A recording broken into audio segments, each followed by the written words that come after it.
Yeah, you did the other day.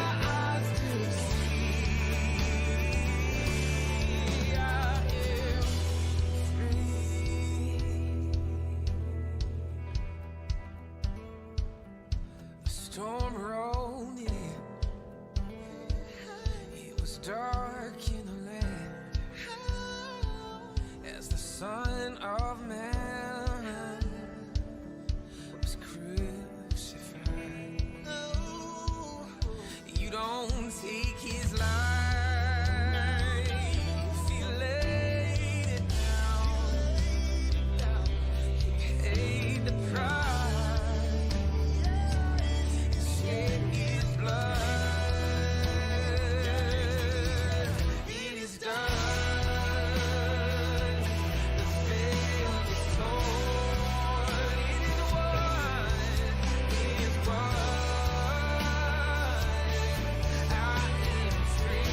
Oh, nice.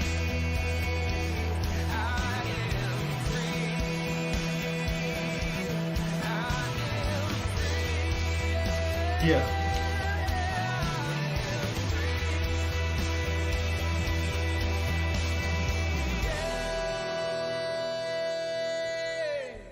For freedom you set me free, and yes I am free indeed. You rewrote my name, unshackle my shame, open my eyes to see. Yeah. For freedom you set me free, and yes I am free indeed. You rewrote my name, unshackle my shame, open my eyes to see. I am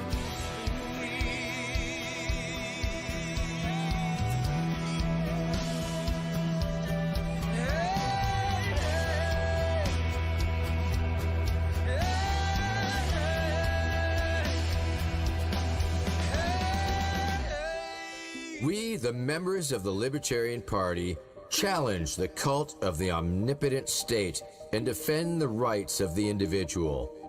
We hold that all individuals have the right to exercise sole dominion over their own lives and have the right to live in whatever manner they choose, so long as they do not forcibly interfere with the equal rights of others to live in whatever manner they choose.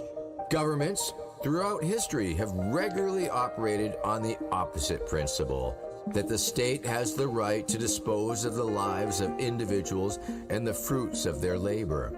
Even within the United States, all political parties other than our own grant to government the right to regulate the lives of individuals and seize the fruits of their labor without their consent. We, on the contrary, deny the right of any government to do these things and hold that where governments exist, they must not violate the rights of any individual, namely, 1, the right to life. Accordingly, we support the prohibition of the initiation of physical force against others. 2, the right to liberty of speech and action.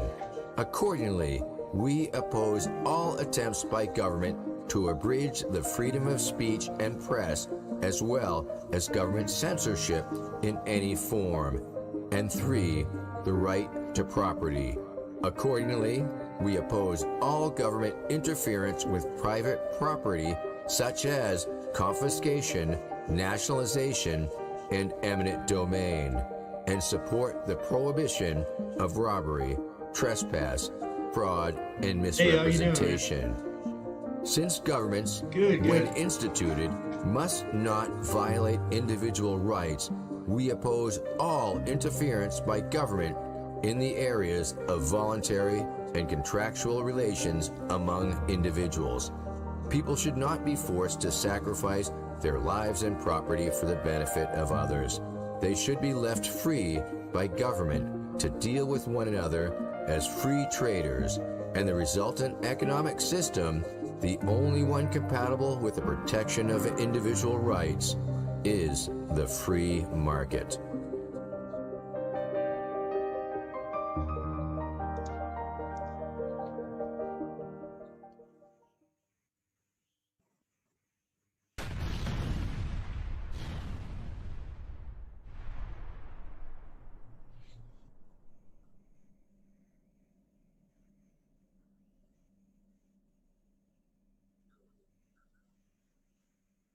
Well, we on now. We live. What's going on? Hey, welcome to the show. Libertarian Dave here with the Evolve. Hey guys, what is happening? Good stuff. Glad to be here. Quite a bit to talk about, man. I invited a bunch of my people, so I just put up the video. Hey, Poetic Hey, Productions. up, I like it. Good stuff. Good Say that stuff. 3 times fast. Man. Let me introduce you to our guest. Our guest is Kevin Long. He's a financial planner for. He's actually my financial planner with Edward Jones, and he's going to help us understand. You know, I've always, you've heard me say it a few times when we talk about these stimulus packages and stuff that come from the federal government. So we're just going to jump right in because he's still at work, and I kind of want to get him home. Oh, okay. So before I let you talk, I'm just going to give people an update while people are logging in of what this conversation has come from. I've always asked the question, well, what's wrong with the government and just keep printing money and keep giving it to us? Yeah. You know what I mean? So.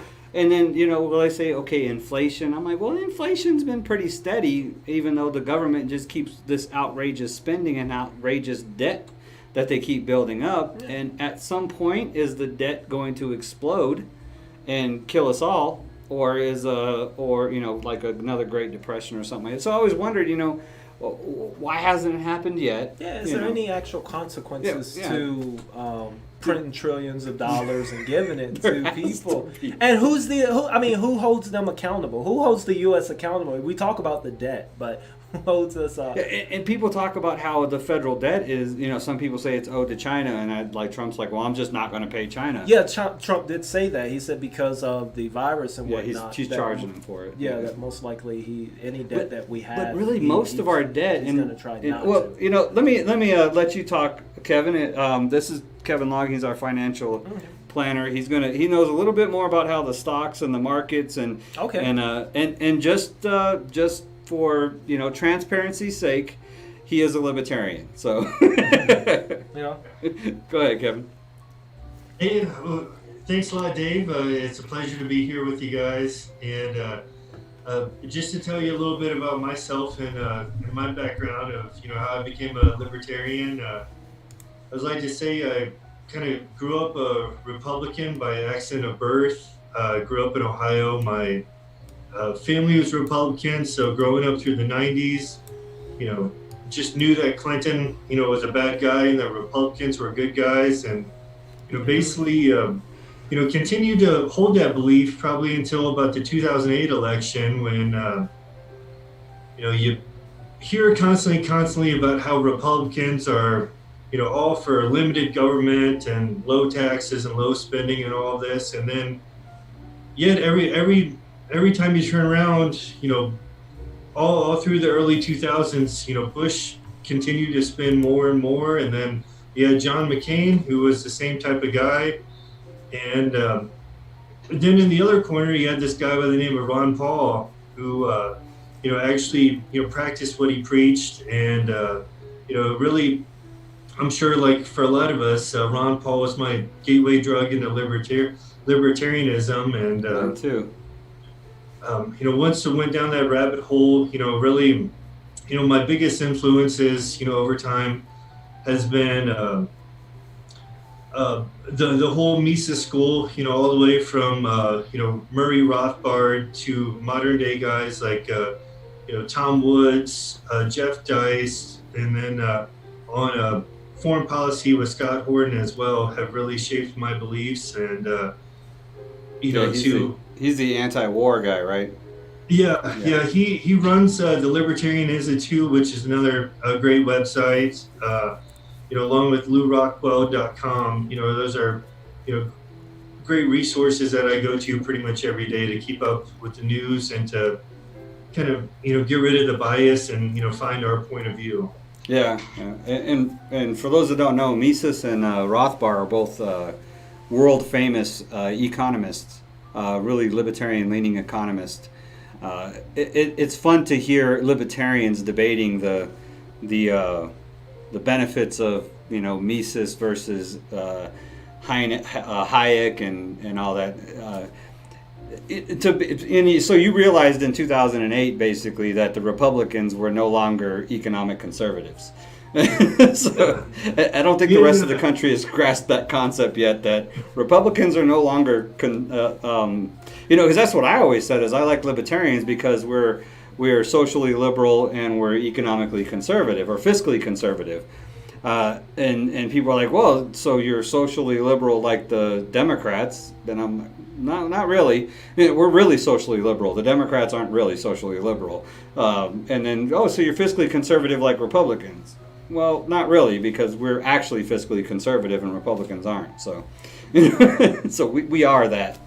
We are what the other two proclaim to be their best qualities. We're the best qualities of both the other ones proclaim to have that they don't actually have anymore. So, but yeah, Ron Paul was my gateway drug too, but mine wasn't until 2012. So, when he left Congress, that's what got me.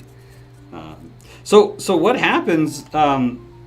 With this process, I know I just got off your webinar that you do, the weekly webinar you do that keeps us up to date on what's going on with the market and everything. And you briefly touched on how the stimulus building, continuing to add to the government debt or printing money is going to either affect inflation or it's going to come due in the form of taxes.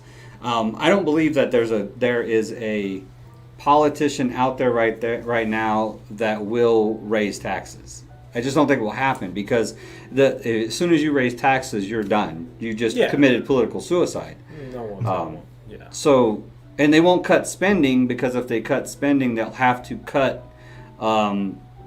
industry or one of their cronies or one of their saving graces of their base. You know what I mean? Like they would have to cut Medicare, cut Medicaid, cut Social Security. Republicans would never do that. Actually, none of them will do that because they'll lose the entire base of elderly people that are voting for them. So, Right. So Yeah. So, Kevin, I guess to kind of transition into it, I guess I first wanted to ask, are you in favor for the stimulus? What do you think about the stimulus and giving money to the people? Let me start there. I'm sorry, you guys are coming through really quiet there. Oh, okay. Is it the mic that he hears us in? It should be this mic. Okay. Yeah.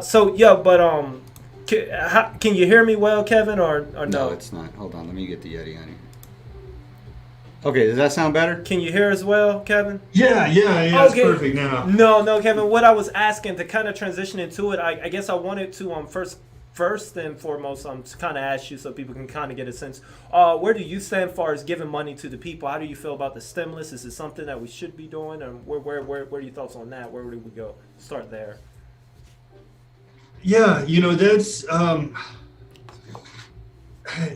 those type of things are really kind of putting a Band-Aid on a bullet hole.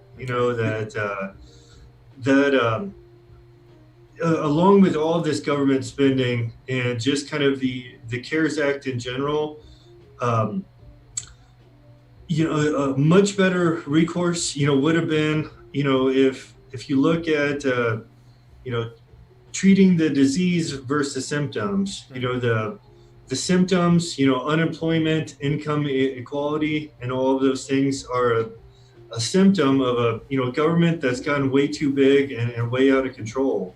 And if the government really wanted to make a long-lasting impact on the economy and to help raise a level of prosperity for all Americans, it would be cutting taxes, ending all of the red tape and restrictions and regulations that really impact our economy here in the States. And Trump, especially, one of the focuses of his presidency has really been kind of pointing the finger at the boogeyman of painting either immigrants or the Chinese as really the victims. Obama, yeah. That's the first thing I thought of when he said that.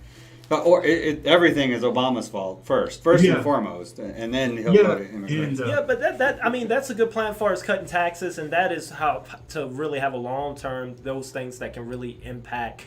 But with regards to people needing help now, I mean those, a few of those solutions, well, I think all of those that you have stated, they will take a little bit more time. It wouldn't really have a impact now, especially on people's bills, and people are getting evicted now today. Yeah. So it's funny when you said putting a Band-Aid on a bullet hole. The first thing I thought of, and the government's the one who shot the gun. Mm-hmm. Because they're the ones they're the ones that shut down the economy. So and I think I know, as far as I'm concerned, I'm 100% behind the stimulus. I'm 100%. I mean, at least we'll get some of our money back. Right.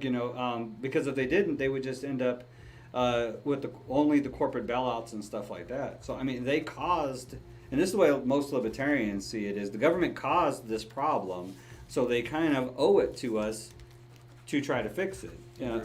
But it's a rabbit hole that's just disgusting. So it's 12. Yeah. So what they said is, and it's not called the HEROES, it's called the Health, or it's called the Heath Act or something.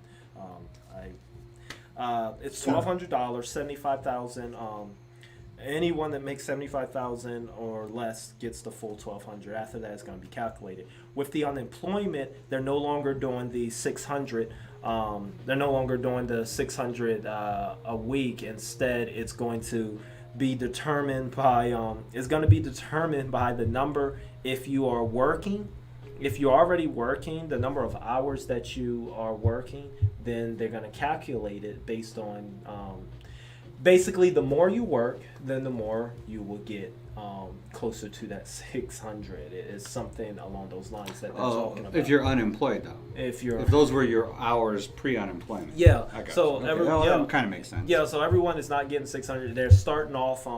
The Republicans had started with 200. They proposed. Democrats want at least 400. They're still iffy on that. They said Wednesday they would know. But it sounds like they're going to split the difference and go for 3. That's what I was saying.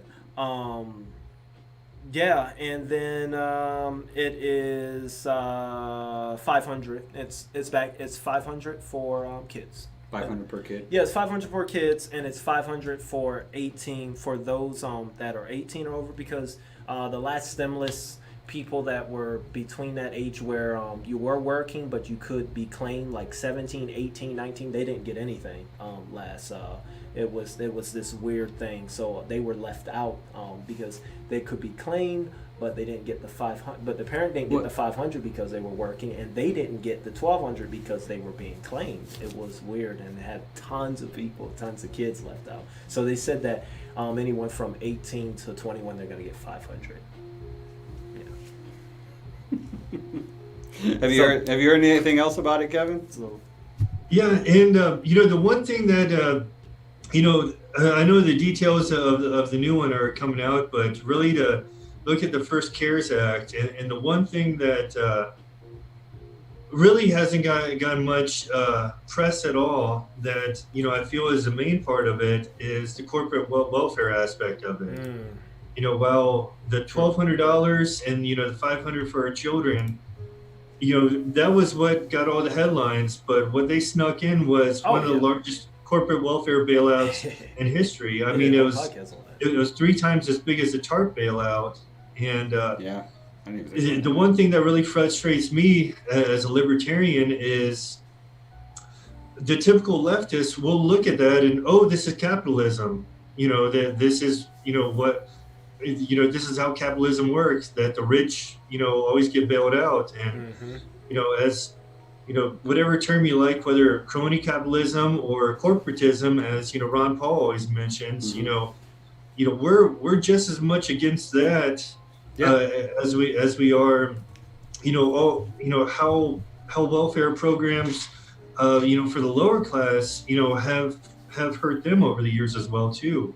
And, that's one thing that, especially you notice a lot with Republicans, is that, one, they don't know how to, and they're not willing to defend, true free market capitalism.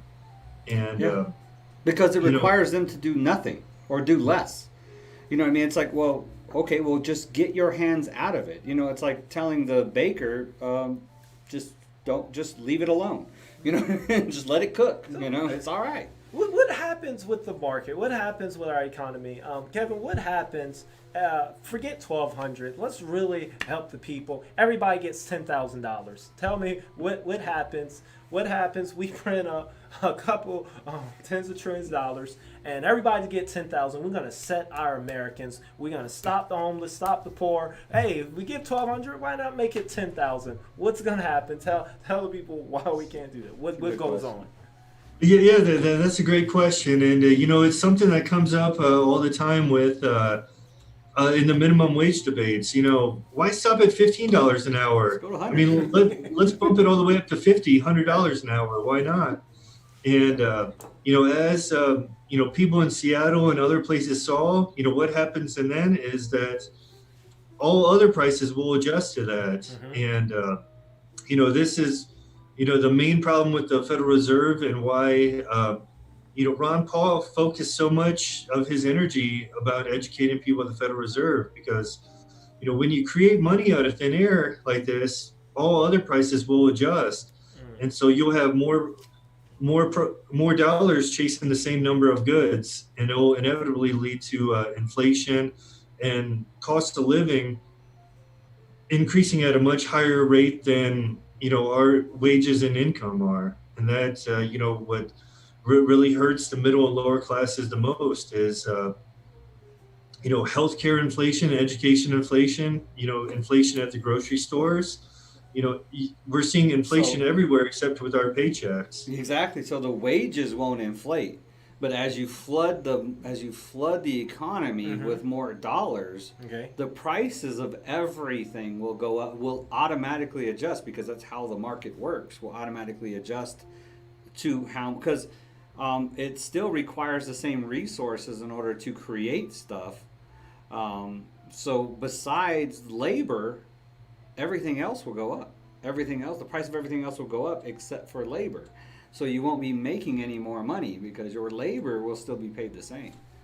I So think and that would be devastating for the poor. Somebody that makes $1 million a year probably wouldn't hardly feel it. I think some people won't understand that. How can you put that in a way where people can understand? Because some may be watching and wondering, okay, how do me getting money make, bread and a bunch of stuff goes up? Me getting more money. I mean, so how break that down, because they hear, they hear terms. So you want to break down the definition of inflation. I guess that's where we go. A simpler. You got a simple simple definition. How can you help people understand like how me getting more money will make, like for average Joe, minimum wage earner? Well, we won't say minimum wage earner. We'll say average. Working at Costco making $12 an hour. How does the government dump it? 18-year-olds but they're not going to. They just know they're getting money. Inflation. The easiest way to explain it is rising costs of living, and for example, the Federal Reserve. What really started all of this back in 1913. Just to put that in perspective, it would take. I have a chart here in my office. It would take $15 today to buy what $1 could buy you back in the 1920s, and we've seen this a lot over generations, and how back in the 60s and 70s it was completely feasible for a guy to graduate high school, to be able to get a job at a local factory, and to be able to have a good enough job to get married, have kids, and buy a home by the time he's 25. Now think about in 2020 here what it takes for that same young person to be able to have that same life. Right. One, they're probably graduating college with $100,000 in debt that's going to saddle them for the next 30 years. And most people aren't even thinking about getting married or having kids until they're well into their 30s. And so inflation really destroys our quality of life. And one of the ways that Milton Friedman used to talk about inflation is, and to circle back what you said earlier, Dave, about how it's political suicide for a politician to raise taxes. Inflation is taxation without legislation, and it's just another way on everybody. Yeah, good. It's that's the thing, and it disproportionately hurts the poor more. True. Because as the price of a loaf of bread, I don't know why we always use a loaf of bread as an example with inflation, but because I guess everybody buys a loaf of bread, right? So, if the price of a loaf of bread goes from $2 to $5, the person who makes, $10 an hour is hurting. The person who makes $50 an hour probably won't even be able to tell the difference. Yeah. So it disproportionately is a tax on the poor. Inflation is. And it was like I said, we talked about this earlier. It really is a detriment to the family as well, because back in the days that you were talking about, as early as the 60s and 70s, only one parent had to work. Mm-hmm. One parent could bring in the income to pay the bills and everything, and the other parent could stay home with the child. I mean, whether it was the mother or the father is irrelevant. But nowadays, it's almost impossible for a family to have one parent stay home. And it really is degrading the family structure in our society, which is a really scary concept. Like, when both parents have to work, then somebody who doesn't have, like I like to put it, skin in the game, is raising the child. Whoever's raising the child at the daycare or wherever you're putting them, no offense to those who do have programs for youth. Oh yeah. But they don't have a inherent responsibility, that parental instinct for raising the child, that responsibility. Like, this is my legacy. You know what I mean? It's not the daycare's legacy that they're taking care of. So I think that's really another really sad point about inflation. Like, people don't see it as much, I don't think, because I don't see it that much. But really, that's all you have to look at, is the fact that you can't be a single parent in society in raising a kid. I mean, you can't be a family and have only one parent earning enough to make we make pretty good money, but it would be hard without my retirement income for my wife's income to support the family. Well, no, I think Kevin he put it well. He put out a good example. It's just you just look at back then and you can see the trend. $15. One up to $1. You can see the trend and keep going up. That's a perfect example. You can look at this is a really poor example to use, I guess, but the price of cigarettes. Mm-hmm. I mean, that's another thing that I remember when I smoked way back when it was $1 a pack, Right. and because of taxes and regulation and stuff like that, along with inflation, it's like $7 or $8 a pack now. I'm certainly glad I quit 10 years ago. So where is the libertarian stance on? Let me get it right. I was sitting here trying to think, but because Elon Musk, he is a big supporter of it, and their stance on a monthly, what did they call it? It starts with a B. UBI. UBI. Where is the stance on that? Universal Why basic wouldn't that income. work? And will it work? Or what would the libertarians? So we'll get into the UBI later. Okay. I do have a lot to say about Oh, that. okay. But libertarians are really split on the issue. Now, a UBI, if it's used to phase out the welfare system, most libertarians are okay with Okay. it, for obvious reasons. But it's something That's we its could. own But what I podcast. want to get to is the other point about the stimulus.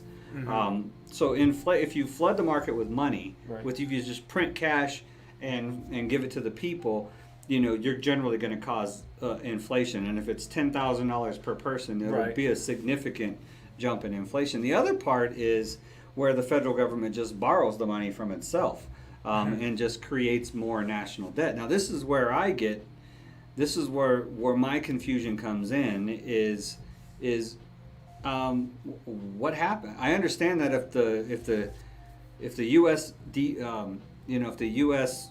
defaults on its debt, it would crush the world economy. So nobody wants the U.S. to default on its own debt. But what happens if it just keeps growing? Or what's to stop it from just keep growing? I mean, we're at $28 trillion now, I think. So, what happens if it's $128 trillion? I mean, does it really matter?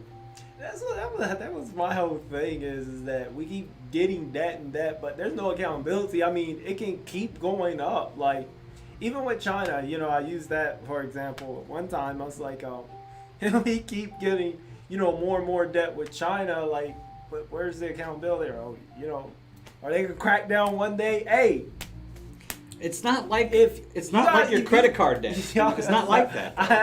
So that's why I wanted you to talk Yeah, on, Kevin. so Is this? Can we just not pay? What happens if we decide not to? Bro? Yeah, and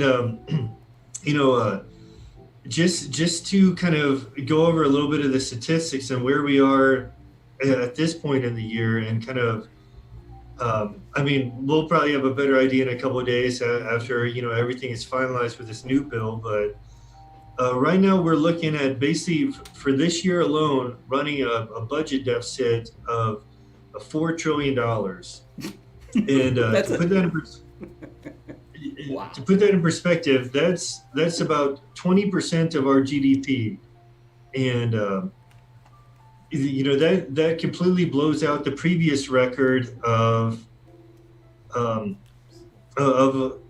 back in 2009. After the last recession, we were at about 9.8% of GDP, so just about double that.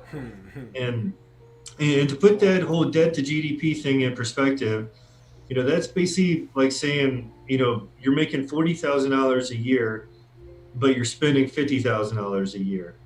So, And yeah. So we're spending 20% Yeah, more that's what I was about than to say. we're producing as a country. And as we know with our personal finances, and while they like to pretend it's different, eventually we're gonna have to start paying that credit card bill every month, and that's gonna hurt our purchasing power in the future, because if you're making, just to use an easy example, what about we'll say $4,000 a month, and 1,000 of that is going towards your credit card bills. That's reducing your future spending capabilities as well too. And so that's that's really going to hamper our growth moving forward. Now, the one thing of having the Federal Reserve and that other side of the equation where they've lowered interest rates basically to next to nothing, and so the interest on this debt is going to be hardly nothing. But what that's going to impact them in the future is the demand for these bonds that they're issuing. So that's kind of a little bit into the weeds on the investment side, but when the federal government borrows this money, they basically create that money by issuing treasury bonds, and then either investors, other governments like China, or the Federal Reserve can buy those bonds, and that's what creates the trillions of dollars that the government's borrowing every year. Those bonds, that's what I want to ask. Are they is there a requirement to buy, or can anyone buy those? Anyone can buy those, Banks, and it's any institution. Yeah, and Okay. now a great quote that Peter Schiff uses is one of the things that's really help prop up the dollar and keep demand for treasury bonds is that we're the cleanest shirt in the dirty clothes hamper right now. That's true. And As far as worldwide, right? yeah, most of Europe is in negative interest rate territory right now. Japan's debt to GDP ratio is about 300%. Right now, 'Cause they don't even with all the recent spending, we're only at about 115, 120%. So Japan's in much worse shape. And one of the things that really isn't covered much in our news, but China to really stimulate their economic growth over the last decade, they've created a lot of debt as well to pay for that. One of the examples in China you may have seen online is their ghost cities, where basically they just built full-blown cities that are completely empty, and that was all funded through debt, as a way to keep It's quite a few of them. their economy Wow. going. So They just built So empty that- cities. Maybe like 50 of them. So when you talk about what the tipping point is, and when we really kind of snap to reality, is when that demand for the treasury bonds dries up, and nobody around the world wants to buy them anymore. That's when the financial reckoning really is going to feel it. And Or they can't buy them anymore. Because if all the other countries are in debt as well, this is a recipe for disaster. What do they buy? Are they buying our treasury bonds with their debt? So it's Yeah. like, what is going on here? I think that's where it kind of gets confusing. And like I said, and to me, it seems like there should be some kind of ecosystem that's right. I know in a free market there's an ecosystem that runs this stuff. So yeah, that reckoning. What's that reckoning look like when it finally all just kind of collapses in on itself? and really that's going to be to use examples all over the that's when this what would you say, about 4 decades of kicking the can down the road as far as dealing with Social Security, all the other financial programs, that's when the money dries up for those programs. And on top of that, our situation right now has created, has continued to prop up the value of the dollar. And for example, if that'd be a situation where the, dollar would lose its reserve currency status around the world, that's when you'd see inflation really kick in, is because, one of the things that helps the value of the dollar is global demand for it. And, a lot of other countries use it as kind of an intermediate for trade. you're dealing with euros and Chinese currency or other places, they'll basically do the exchanges in dollars, to even everything out. And so that helps prop up the dollar as well too. And so those are all kind of really, if the government doesn't get this under control, that could be the situation down the road that we're in. So eventually, everybody's debt will get to if debt doesn't start getting under control. Eventually, everybody's debt's going to get to the point where nobody can buy bonds from anybody, and you won't be able to pay your own debt, and therefore, then all the current, basically it'd probably be worldwide currency at this point. When the dollar crashes, the rest of everybody else's currency's probably going to crash along with it. Yeah. Unless some country has the audacity to back their currency by gold. In that situation, they would come out head and shoulders above everyone else. Look here, old timer, we don't go by that gold standard no more. It's been out the window for a long time. Yeah. There's a great video on the gold standard, and it's like a really short one too. Basically talking about how we should have never left the gold standard, but yeah. And I'll give you another Murray Rothbard plug, but his book, What Government Has Done to Our Money, is a great explanation of the gold standard, why it was so important, and why that was the only way to really restrict politicians from overspending their budgets and all of those different things. So I can't recommend that enough. If anyone really is curious, like the term we use now is fiat currency, which basically means it's not backed by anything.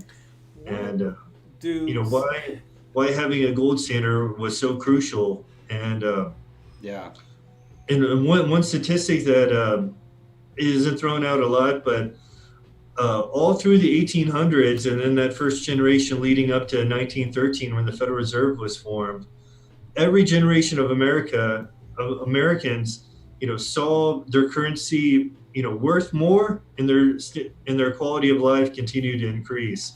So prices were continuing to go down while quality of life and standard of living were going up. And then once the Federal Reserve was created, that all kind of really kind of facilitated and enabled World War I. All of this deficit spending we've had ever since would not be able to be accomplished under a gold standard. It's really looking back, and people challenge, when has free market capitalism ever worked? That's what when has the free market ever worked? And I'm like, 1776 through 1912. That's when it worked. And it worked here. Someone wrote a really good book called The 2,000-Year Leap. And basically over that time span you just mentioned, civilization advanced more than it had in the previous 2,000 years. Yeah. Yep, it's amazing. I mean, when you really looking at it economically, there is no other way because the United States started as this little tiny 13 colonies. First off, we won the biggest upset in history by knocking off the British Empire. First off, but then we're still this tiny 13 colonies. How did we grow into this global behemoth that we had by the early 1900s? And that was because there was no interference in the market. There was no regulation. There was no licensing. People were completely free to innovate any idea you came up with. You could enter the market with it and make money. So, I mean, there was so many entrepreneurs, and I mean, that's why it was truly the land of the free. That's why all this immigrant, that's how the United States grew. All these immigrants were like, oh, I can't do this here, because of this licensing requirement or this regulation requirement, but in the United States, I can. So they were flocking to the United States, and all that industry, all that ingenuity and innovation, everything came here, and the United States just exploded. Right. And then in 1900, we created the Federal Reserve and the income tax, and then then they started regulating and licensing, and and it just basically stalled it all out and flatlined it. Can you imagine if they hadn't done that? Well, we would be, you know, we probably would rule the world by now. We would just buy them out economically. You know what I mean? Every country that wasn't running a free market system like we were, we would probably own them. We'd be like, hey, you know, we can't bail you out, but we'll buy you. You know, hey, Canada, Mexico, you know. So is something like say everything crashed, dollar, you know, we keep going down this route. Is it safe to say that cryptocurrency would be safe? Those that are invested highly in that, like Bitcoin. Like I know I have quite a bit in Bitcoin myself, and I've done pretty well. Yeah, I haven't heard your take on Bitcoin and how because it doesn't seem like something like that would be impacted by any of this. No, and first and foremost, just like anything else in the free market, I'm always in favor of competition, and you know that also applies to currencies as well too. And the more competition there is on the market, you know, cream will always rise to the top. And you know, while you know, Bitcoin definitely does have a lot of you know, positive characteristics. You know, the one thing that does, you know, concern me and why, you know, I still would favor a digital, basically gold-backed currency is just, you know, the intrinsic value. And you know, that is one area where, you know, I'll admit, you know, I'm not completely up to speed on all the inner workings of Bitcoin, but you know, just a broader point to answer your question, yeah, in a situation like that, you know, a cryptocurrency, whether it be Bitcoin or something else, you know, could definitely, you know, maintain its value and also, you know, increase its value because people would be, you know, wanting to exchange their dollars for anything they could of value. And so that's kind of the situation you see now with gold. Gold hitting all-time highs is that you know, they're considered safe haven assets for a reason, right, and that's because and Bitcoin is going up as well. So it's interesting to see as the dollar starts to go down, and you know, our economy starts to take these dips. Things like Bitcoin and gold actually start becoming more valuable. And I never really thought about Bitcoin in comparison to gold as far as you know, the intrinsic value, and that government doesn't operate within those realms. You know, that's why I think those values go up as the economy goes down, is because as people start to lose confidence in the dollar, you know, they start to look at these places where the government doesn't have control, where they can have more confidence that no matter what they choose to do with interest rates or anything else, you know, interest rates aren't going to have any effect on Bitcoin or gold. You know, so it has an effect on the dollar. So that's interesting. Yeah, you know, currency is no different than anything else. You know, supply and demand, you know, is you know what dictates prices. And I think that's the only thing that hurts Bitcoin right now is the fact that it's you know, there's very little areas of stuff you can buy with it. You know, how you can use it. Sure. And the thing I was telling my wife, I was like, she was like, well, you know, you could just buy it with dollars, and I'm like, well,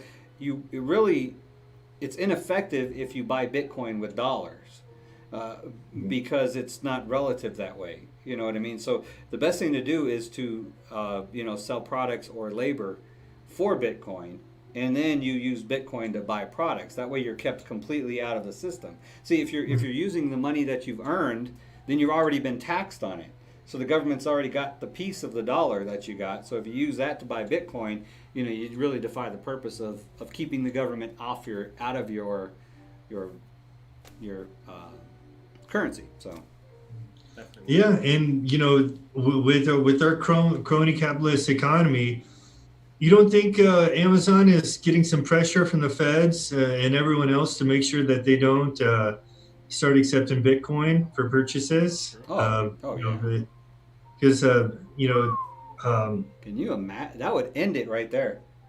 that would end it. If Amazon took Bitcoin, Mm-hmm. what would that do to the economy? Yeah. I mean, so now you are taking a currency that is, it's like if you could start buying property with Bitcoin. If you could buy a house with Bitcoin. There are people that sell their houses for Bitcoin. I mean, they do that. But still, somehow, some way, the government's trying to get their hands on it to tax it. I noticed in my TurboTax this year when I did it, which, you know, I appreciate you bailing me out and saving me about $2,000 to the government. But I did notice there was a question in there if I had owned or bought Bitcoin or other cryptocurrency. I actually copied and pasted it and I posted it. There was a question on cryptocurrency from the IRS in TurboTax. Really? Yeah. I can probably send it. It's on my other computer right now. That's so. interesting. Yeah. Yeah, and not to go too far down that rabbit hole, but you know, if you don't think, you know, that's one of the main kind of motivating factors behind the government really trying to, you know, turn us into a cashless society. It's so, you know, they can make sure they can track and tax every single dollar that we make and spend. Yeah. Man, we need to vote Libertarian. Let me just put this up here. Right here. Let's see, where was it? It was like over here, right? It was perfect. I'm just gonna sit here and hold it here. He's gonna hold it. Little phone down. There you go. Yeah, I don't know. You can't see it yet because it hasn't come up on YouTube. A little But bit behind. oh, there we go. Yeah. Okay. A little straight there. Oh man. So I'm gonna let you get home. Yeah, man, Kevin, thank you so much, man, for the enlightenment and for the information, really bringing it up to speed and adding some clarity to quite a few things with regards to the market and the dollar and everything. So I think that was great. I'm, man, excited that you came on. Yeah, I appreciate it. I knew you had some insight. Yeah, every time we talk, you know, we talk about this stuff all the time, and every time we talk, I get a little bit more more economically curious, I would say, because you know that's when I think you got me looking into all kinds of stuff, because I feel it's something that libertarians really need to be able to emphasize, because we're getting socialism from the left, and then we're getting crony capitalism from the right, and you know, and a lot of them accuse us of being capitalists or promoting capitalism, but we don't. We promote the free market.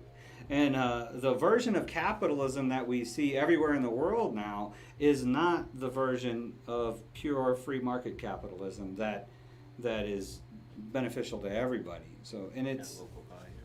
I appreciate it. Local guy. Oh, hey, El Paso native. I appreciate you coming on, man. Kevin Long here. He's right here in El Paso with us. He's my financial planner. So if you want to look him up, Edward Jones is where he works. Let me know. I can send you his information. Really good guy. So appreciate it, Kevin. Got anything to say to wrap it up? Hey, I appreciate everything you guys are doing. Thank you so much for having me on, and more importantly, thank you for spreading the message of liberty. You know, especially we need it here in El Paso. You know, just like we do all around the country. So keep up the great work, guys, and look forward to joining you more times in the future. Oh, definitely. Right. You know, if something else comes up that I don't have an answer for, I'm going to come looking for you. So there you go. Sounds good. Anytime, guys. Have a good evening. All right, you too, Kevin. Tell the wife and kiddo I said hi. I will. All right, take care. Great information there, guys. So, yeah, there you go. Have it. Can't just pump money without consequences. Yeah, the consequences are going to come due at some point. Yeah. And that's the thing is, man. I guess what the people want to know. So, are we saying, you know, don't be happy with your stimulus? No, we're saying no. No, it's okay. I got this thing still stuck up here. I need to get rid of it.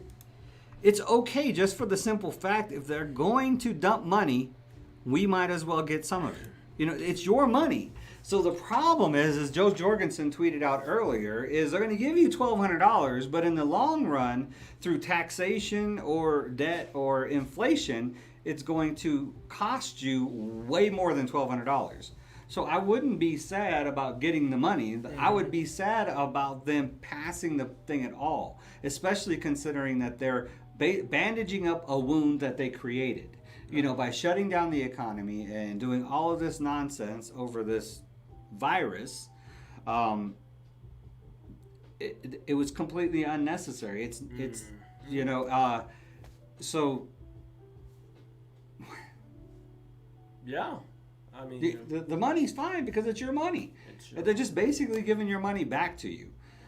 So yeah, and the thing is that it puts us and future generations in a worse and worse economic spot. So and eventually it's going to come due. It's going to come due, and it's happening. I mean, we can see it as the left is always complaining about the income inequality gap, right? And the income inequality gap is caused by this type of spending by the government when it comes to inflation and stuff like that.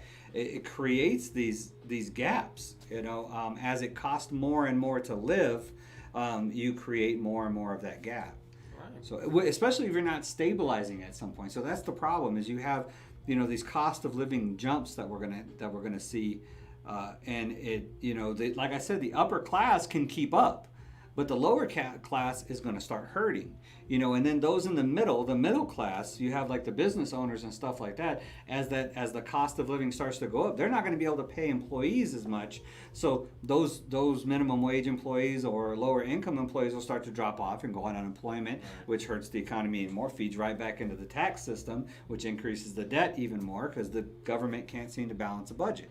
So it's this constant cycle, and that's where, I don't know if that made any sense. It made sense in my mind. I don't know if it had made any sense to you all whatsoever. Yeah. But that's how we're seeing this income inequality gap, which means that the poor are getting poorer and the rich are getting richer. The thing about free market capitalism is they always say, oh yeah, because the rich get richer, right? Mm-hmm. Well, exactly, but so do the poor. So if you really want to see the closest equality gap, income equality in the world, you look at the countries that have the least amount of regulation and government involvement in their economy. Like Hong Kong did it one time, right. and there's a few other. I knew I had some other ones in mind, but so with government involvement is what's causing these gaps. So as you get the government out of it, then the market system. See, people's afraid of the free market because it's an economic system. It's also an ecosystem, which means it operates on its own. It has its own powers within it, which happen freely in the market. The supply, demand, and stuff like that are natural systems. That's what I guess I'm trying to say is natural system. Like you can't just sell an iPhone for $10,000. People won't buy it. Everybody will start buying Samsungs. You know what I mean? So that's what keeps the prices of products down. People say that capitalism is corporatism only if the government gets involved. A corporation can't raise their prices to the point where people won't buy it anymore because somebody, without regulation and without government involvement, some minor small company can produce a product that's similar or of equal value and undercut that corporation that's trying to monopolize the system. Yeah, he's right. So that's what happens in a free market system. Yeah, so. Eve had a comment. I think, hey guys, I see, because sometimes these counters are off, 6, 8, 10. I don't know if you have 2 people on or 15 people on at a time. But check it. How about you? Definitely want to hear from you. You had a guess. Did you want to maybe open up the lines? You on your phone? Yeah, I can. If somebody wants to call in, I don't even know if I still have my phone number on here. I haven't. Oh no, I haven't. Nobody ever wanted to call, so I just quit posting the phone number up there. So new people in. Hey, we definitely want to. The phone number is probably going to come up right across your chest. Okay. How about we hear from you? You guys have a question or want to add to the conversation? We definitely want to hear from you. Again, he'll put up his number. I want to go get my phone from them. And I'll move it over here then. It's 915-209-2089. Let's chat, talk. So we could talk economy. I'm going to go. I got some other stuff I'm going to share. You're going to grab your phone? I'm going to grab my phone. Yeah, my phone's charged. I'm going to put my the video on your computer, too. Oh, yes. Yeah, if we want to show that. I want to show that doctor's video first, though, if we're going to start talking about COVID-19. But yeah, feel free to call in if you had some comments or questions about it. I saw Eve...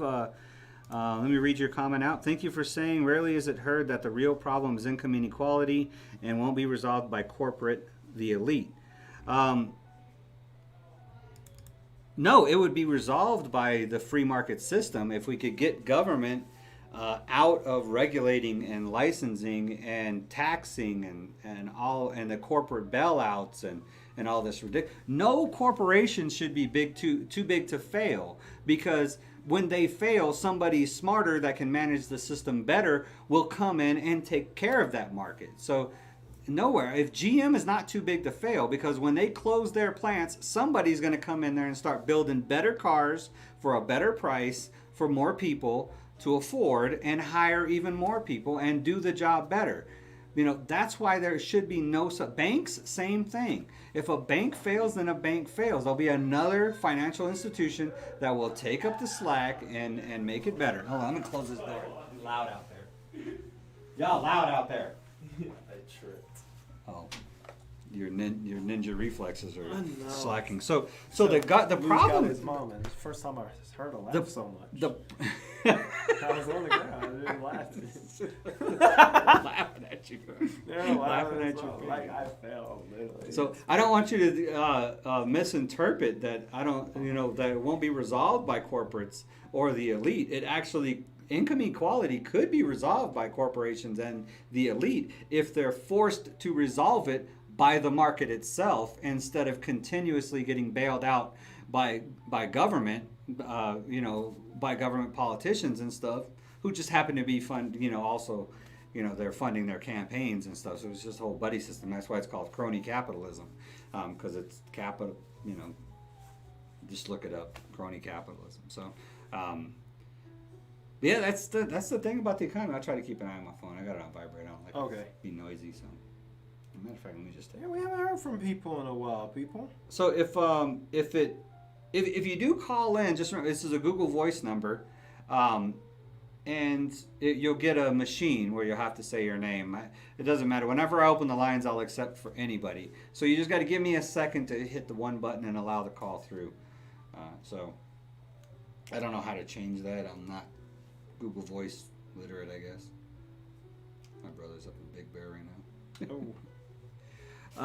If corporate are taking most all of the profits, then they will never pay the workers a fair wage, or have not, never have, so poor getting poorer. The only reason they can do that is because of government interference in the market. If the government wasn't allowing them through regulations, licensing, and corporate bailouts, allowing them to do that, then a worker could simply, if a corporation's not willing to pay them what they're worth, somebody else would be willing to pay them what they're worth. So if I'm a seamstress, right, and I'm the best seamstress in the building, and you're paying me, the same amount as everybody else in the building, and I'm obviously the best one there, and you don't want to give me a raise and pay me what I'm worth, then I'm sure there's another business that would be, hey, you're the best one there. I'm paying you the same as everybody else. I'll pay you $1 more to come work for me. So you go over there. The problem is that, the government's saying, hey, you don't have to worry about what you pay your people because I'm going to bail you out no matter what. So, hey, so you can't, your employees, you can just pay them all an extra $1. And then I'll just put this regulation in and keep that other company from, paying your top employee more. So, it's all just an endless system of corporations and politicians being in each other's pocket. And the people who get hurt the worst aren't even the poor or the employees. It's the small businesses.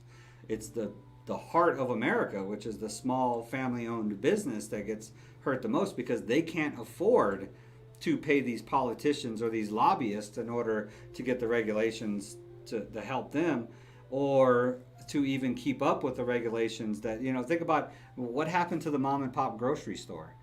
I'll tell you what happened to it is they got regulated out of business, regulations that Walmart didn't have any trouble paying or keeping up with. Mm-hmm. So the problem always boils down to and comes back to government. We didn't have any problem with the income when the market was freer back in the 1800s. The income inequality was less. I mean, the rich weren't that much richer than the poor. There was extremely poor, and they were probably poor for a reason. But there was always innovations and ingenuity and stuff that would come into play that would allow people to make even more money. And if the rich tried to take advantage or abuse their workers or something, just simply go work for the other railroad or go work for the other business. So, because the government was left out of it. So, and that's the problem. Right. How are you going to transfer? You plug? It's going to be a plug. I am running a recovery. I just was trying to make room. I've got to recover deleted video real quick. But it's going to take some time now. I got to find it because I accidentally did something here. So, but you want to show the doctor? That's what you don't want. Yeah. The problem economically across the board is the more government gets involved. It's the same thing. What's a good way to look at this is, it would be like if we tried to develop like a weather control system in order to fix the weather. You know what I mean? So what would we do? They would be like, well, we don't want it to rain. Mm-hmm. You know what I mean? So you all need to stop it from raining, or I'm not going to vote for you. This is a good example. I just thought of off the tape. So you know what I mean? So if the government finally figured out how to control the weather and be like, hey, man, we can't have rain. I'm not voting for you if you keep letting it rain. So then they'd be like, okay, well, if you elect me, then you're only going to get rain for 2 weeks out of the year. And then so everybody votes for him. So he keeps his word and he gets rain every 2 weeks out of the year. And then all the crops die and now people are starving. You know what I mean? So that's kind of how the market has a natural system that would keep it running, just like the natural environment has a system that keeps it running. So economically, and that's why I encourage people to look at Milton Friedman and Hayek and Mises and some of these great economists, and even look at Hayek's got a great book on why socialism would fail, but look at the countries and examples of where government involvement has devastated their economy, and not just their economy, but devastated their civilization, and their citizenry. I would say government involvement in the economy has probably killed more people in China than anything. Oh, it's Emperor King Darth Yoda now. He just keeps expanding. Oh, there you go. What's up there, Yoda? What's happening? How's it going? Emperor, remember it was just Darth Yoda, and then it was King Darth Yoda. Now it's Emperor King Darth Yoda. Did you get your shirt yet, Yoda? She sent it off. So, let's transition now from. We're welcome to come back and rejoin the talk on the economy. Yeah, if you like. Do you guys believe in our system? What system's that? Crony capitalism? No, I believe that. Oh, that's the system. The U.S. is probably better than a lot of systems we have out there. We have the most recoverable system, I'll say. The government must step in now with UBI because the corporations are taking the majority of profits however they do it. But now government is in it. They are involved. Cannot change that. Well, they can. They can get out of being involved, but they won't. That requires them relinquishing some power and losing some campaign contributions. So you're absolutely right. And the UBI is an interesting concept. And the thing that that's what we're talking about. The reason why UBI won't get traction is for the exact reason we've been talking about, is because the UBI would put less power and control within the government. The UBI is the Universal Basic Income. It's basically the government says this is the standard that you need to survive as a person in the United States. Whatever amount of money that is, and then they agree to pay everybody that amount of money. What the system I like better, because Elon Musk, he's totally against the stimulus, but he said he is in favor for that. The UBI would have to have, for one, it would have to have there's a lot, like I said, libertarians argue about UBI. UBI versus reverse income tax Mm-hmm. is also a good one. I kind of like Milton Friedman's reverse income tax because it's similar to the UBI, except there's a cutoff. Okay. And it actually encourages people to work. So the reverse income tax says that you would get paid from the government, like a welfare check, based off how much income you unplugged it from over here. Oh. Yeah, you did. You gotta put your big head right in front of the camera. So yeah,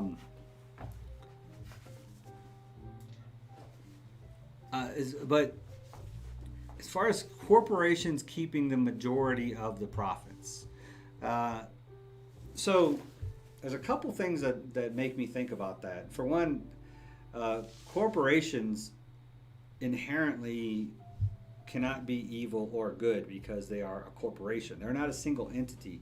They are a group of, board of directors, whatever. It's a group. It's like I was talking about institutional racism. Why it's so scary is because it's not a single entity. It is Right. group, an institution. So Yes, so check out that video. so yeah, that's the last one I've uploaded. So.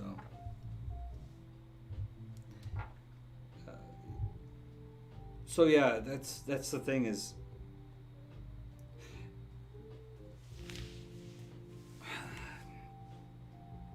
I think for one that's hard to. It's hard to put a finger on, and I don't like grouping every corporation into it. So I don't think all corporations are keeping their money. Some of them probably are. I know the CEOs during the worst.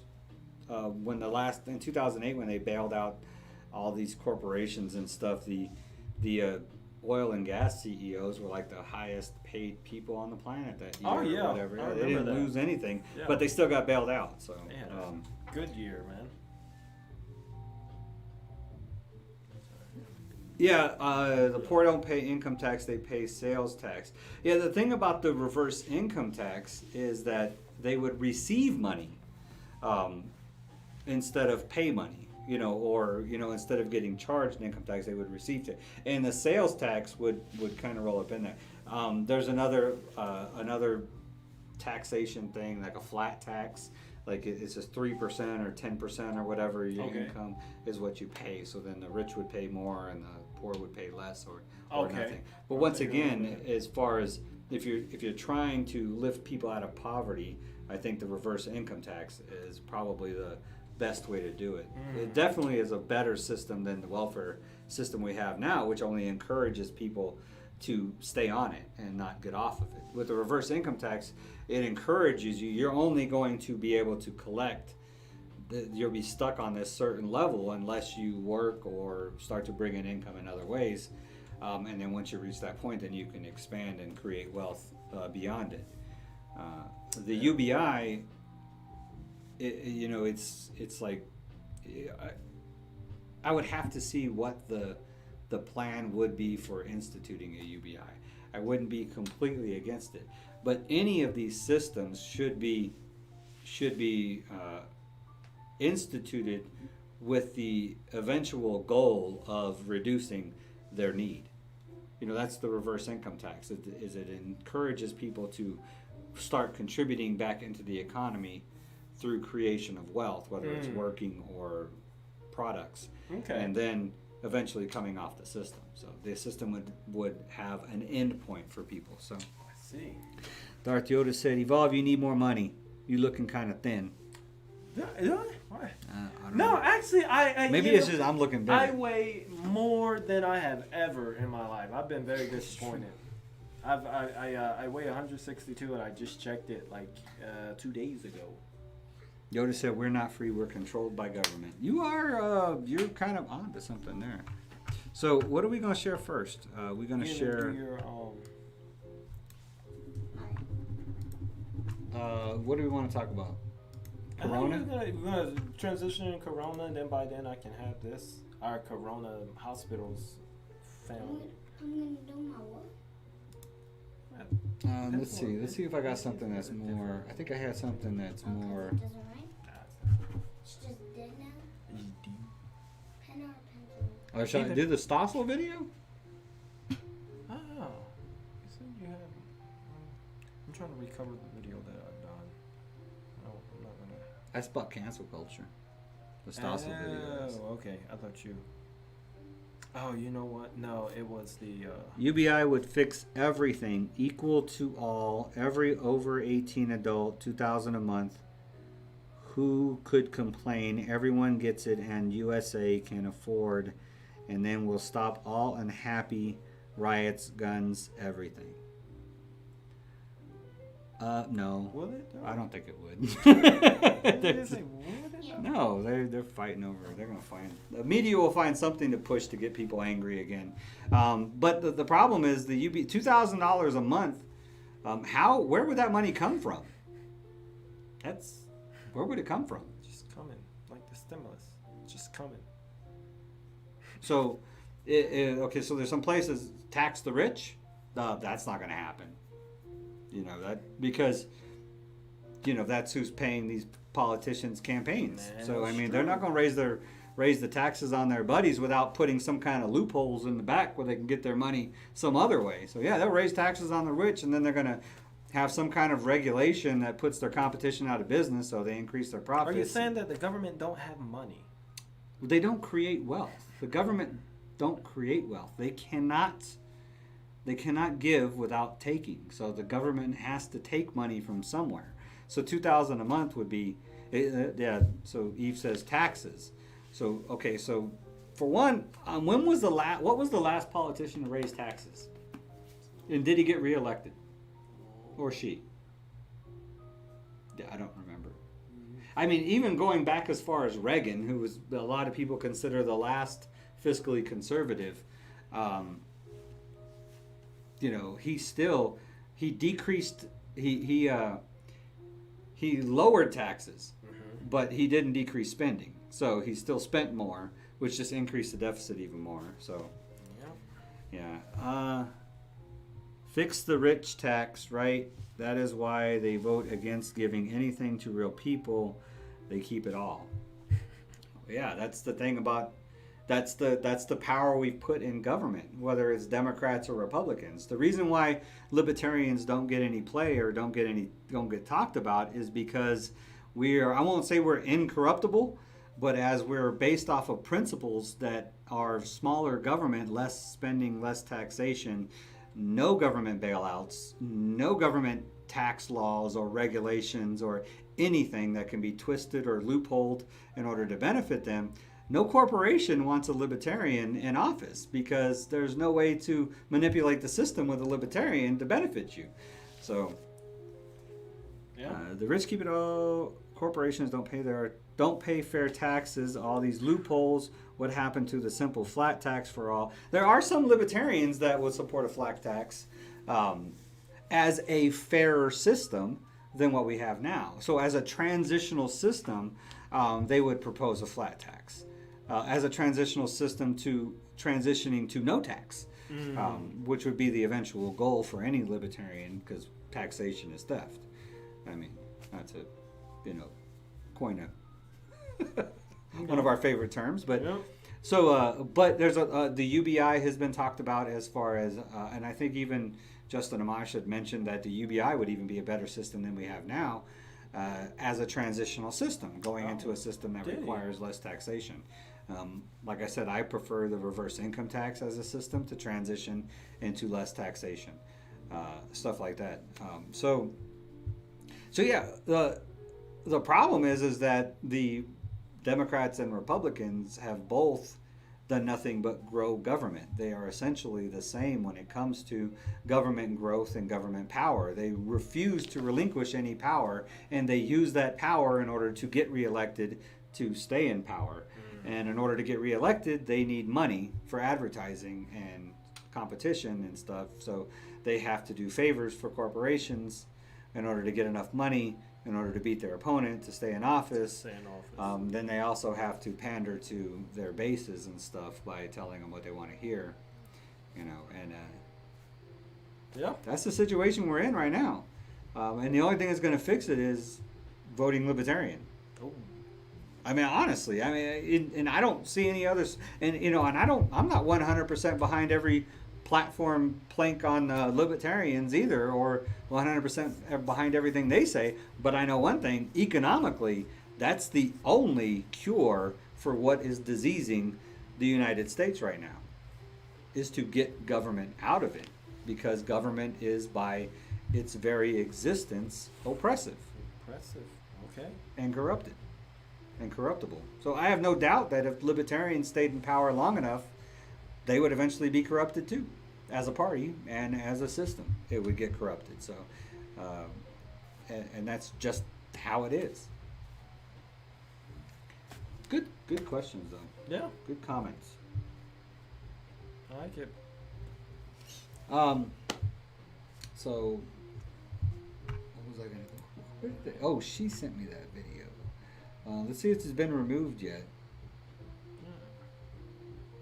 Yeah, see, this is the one she sent you, Yeah, she had sent and me it's one. it's gone. YouTube Yeah. said no deals. And then it looked like you're a screen record. I got another one where she's... Yeah, that was the screen recording. I sent that one to you, I think. Oh, you sent that. Okay. I did. It looks gone though. I don't see it anywhere.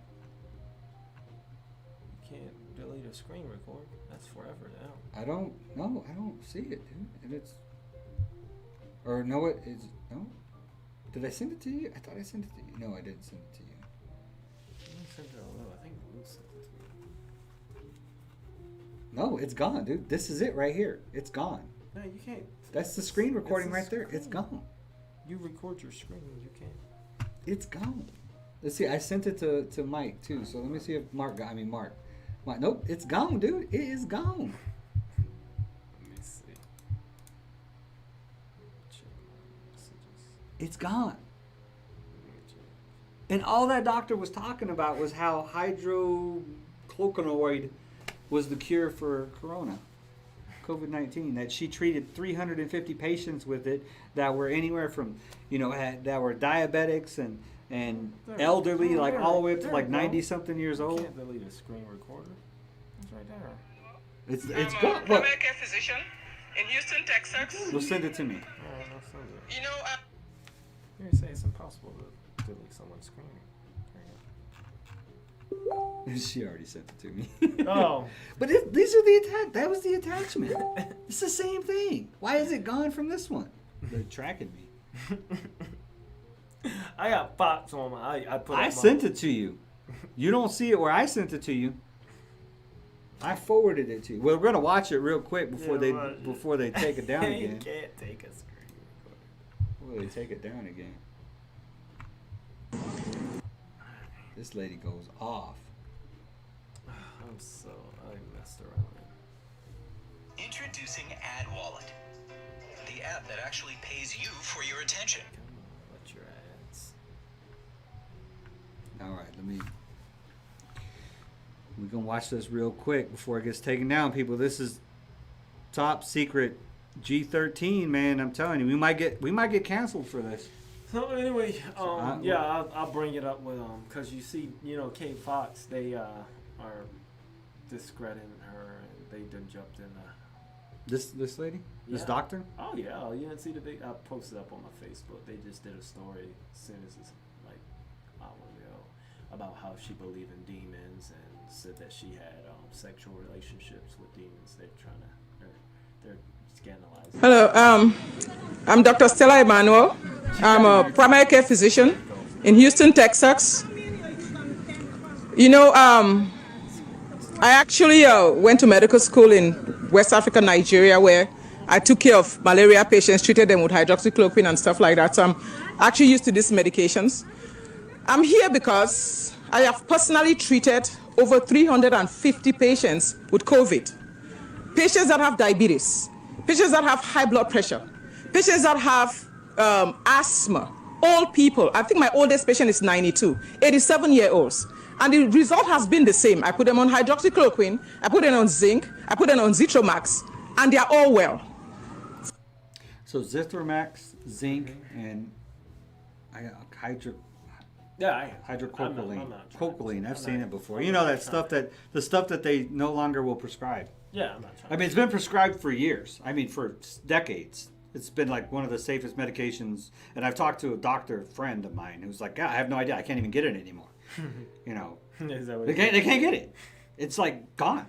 You know, I'm not saying because I'm not trying to get canceled, but yeah, you can't get it, even though it's like a treatment for so many different things. Yeah.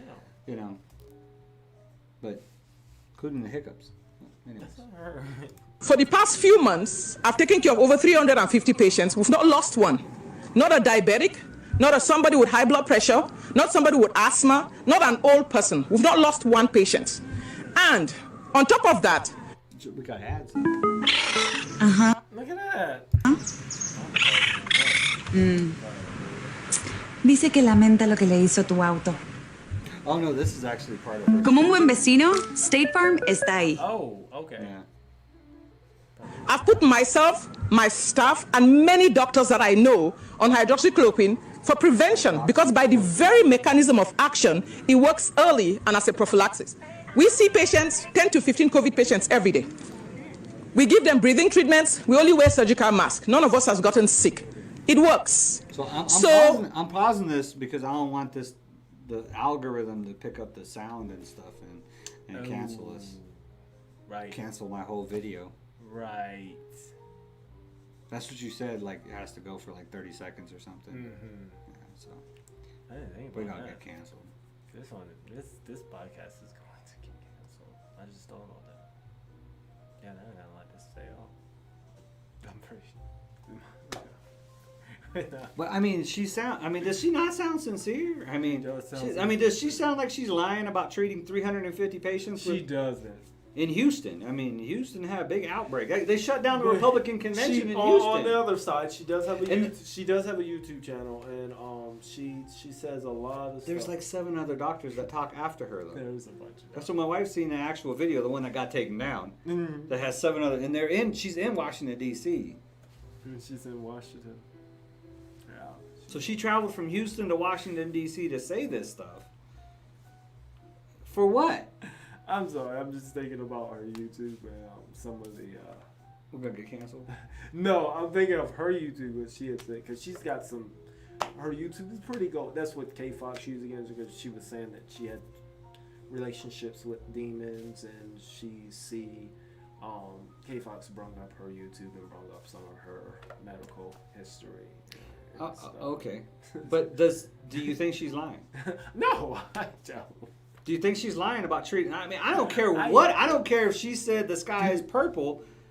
If she's not lying about treating 350 patients with zinc, Zithromax, and hydroxychloroquine, with her having relationships with demons? I don't care what she had relationships with. I have no interest whatsoever in her personal life.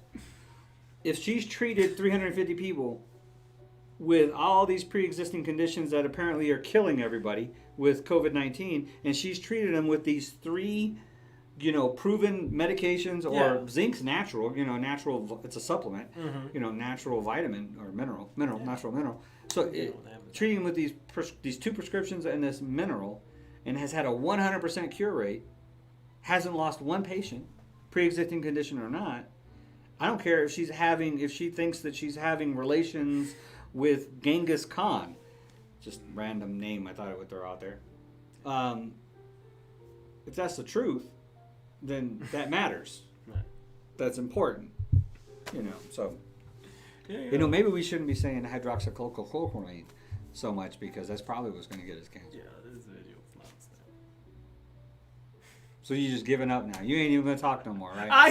He's no. like, man, I don't even have nothing else to say because this video ain't staying up anyway. That ain't it. I'm stressed because I'm trying to recover my video that I worked on, and that's why your 50-minute cut down to 15. Yeah, to 14, and that's why I'm trying all these recovery apps right now. The second time we drove around. I know. See, my phone is acting crazy, and I pressed delete, and y'all requested that we do our investigative and this report. Was good, and we did a whole documentary. We did a documentary. A documentary, and I'm trying to get it. I've been installed 4 different.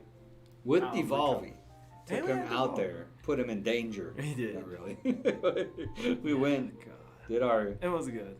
It was. All right, let's get a little. She actually, I could actually. Right now, I came here to Washington D.C. to say, America, nobody needs to die. The study that made me start using hydroxychloroquine was a study that they did under the NIH in 2005. That's it. I'm not gonna play the whole video. I'm gonna go to the end. Okay. And we'll just play like the last few minutes of it. She basically says the same thing that she already said, but she says it a few times and gives a couple other examples and stuff about it. Dead. They're not coming back tomorrow to have an argument. They're not coming back tomorrow to discuss the double-blinded study and the data. All of you doctors that are waiting for data, if 6 months down the line you actually found out that this data shows that this medication works, how about your patients that have died? You want a double-blinded study where people are dying? It's unethical. So, guys, we don't need to die. What she's referring to about the double-blind study is they want double-blind studies to determine if these already 3 proven safe medications are effective against COVID-19. Well, they don't have anything else. Okay, right. What they don't. So why not? I mean, they're proven safe. Oh, they say that the hydroxychloroquine causes heart disease and like 5% of patients. You know, it's something. Well, you know what? Like You know, statin drugs cause heart disease in 10% of patients. Mm-hmm. It's actually considered a common side effect. So there is a cure for COVID. Oh my God. So this lady's like, oh my God, I don't know how to follow up with that. So I thought the lady at the end was like pretty hilarious. Grab a song from 1990s. Is there any love in your heart? Yeah. Felix, So lead amp over there, that's and the. I dedicate this Hey, to a look, very it's special Max. woman. I was gonna say Max is filming. Oh, Max is jamming. He's not very good. No, he's actually pretty good. He's alright. He's alright.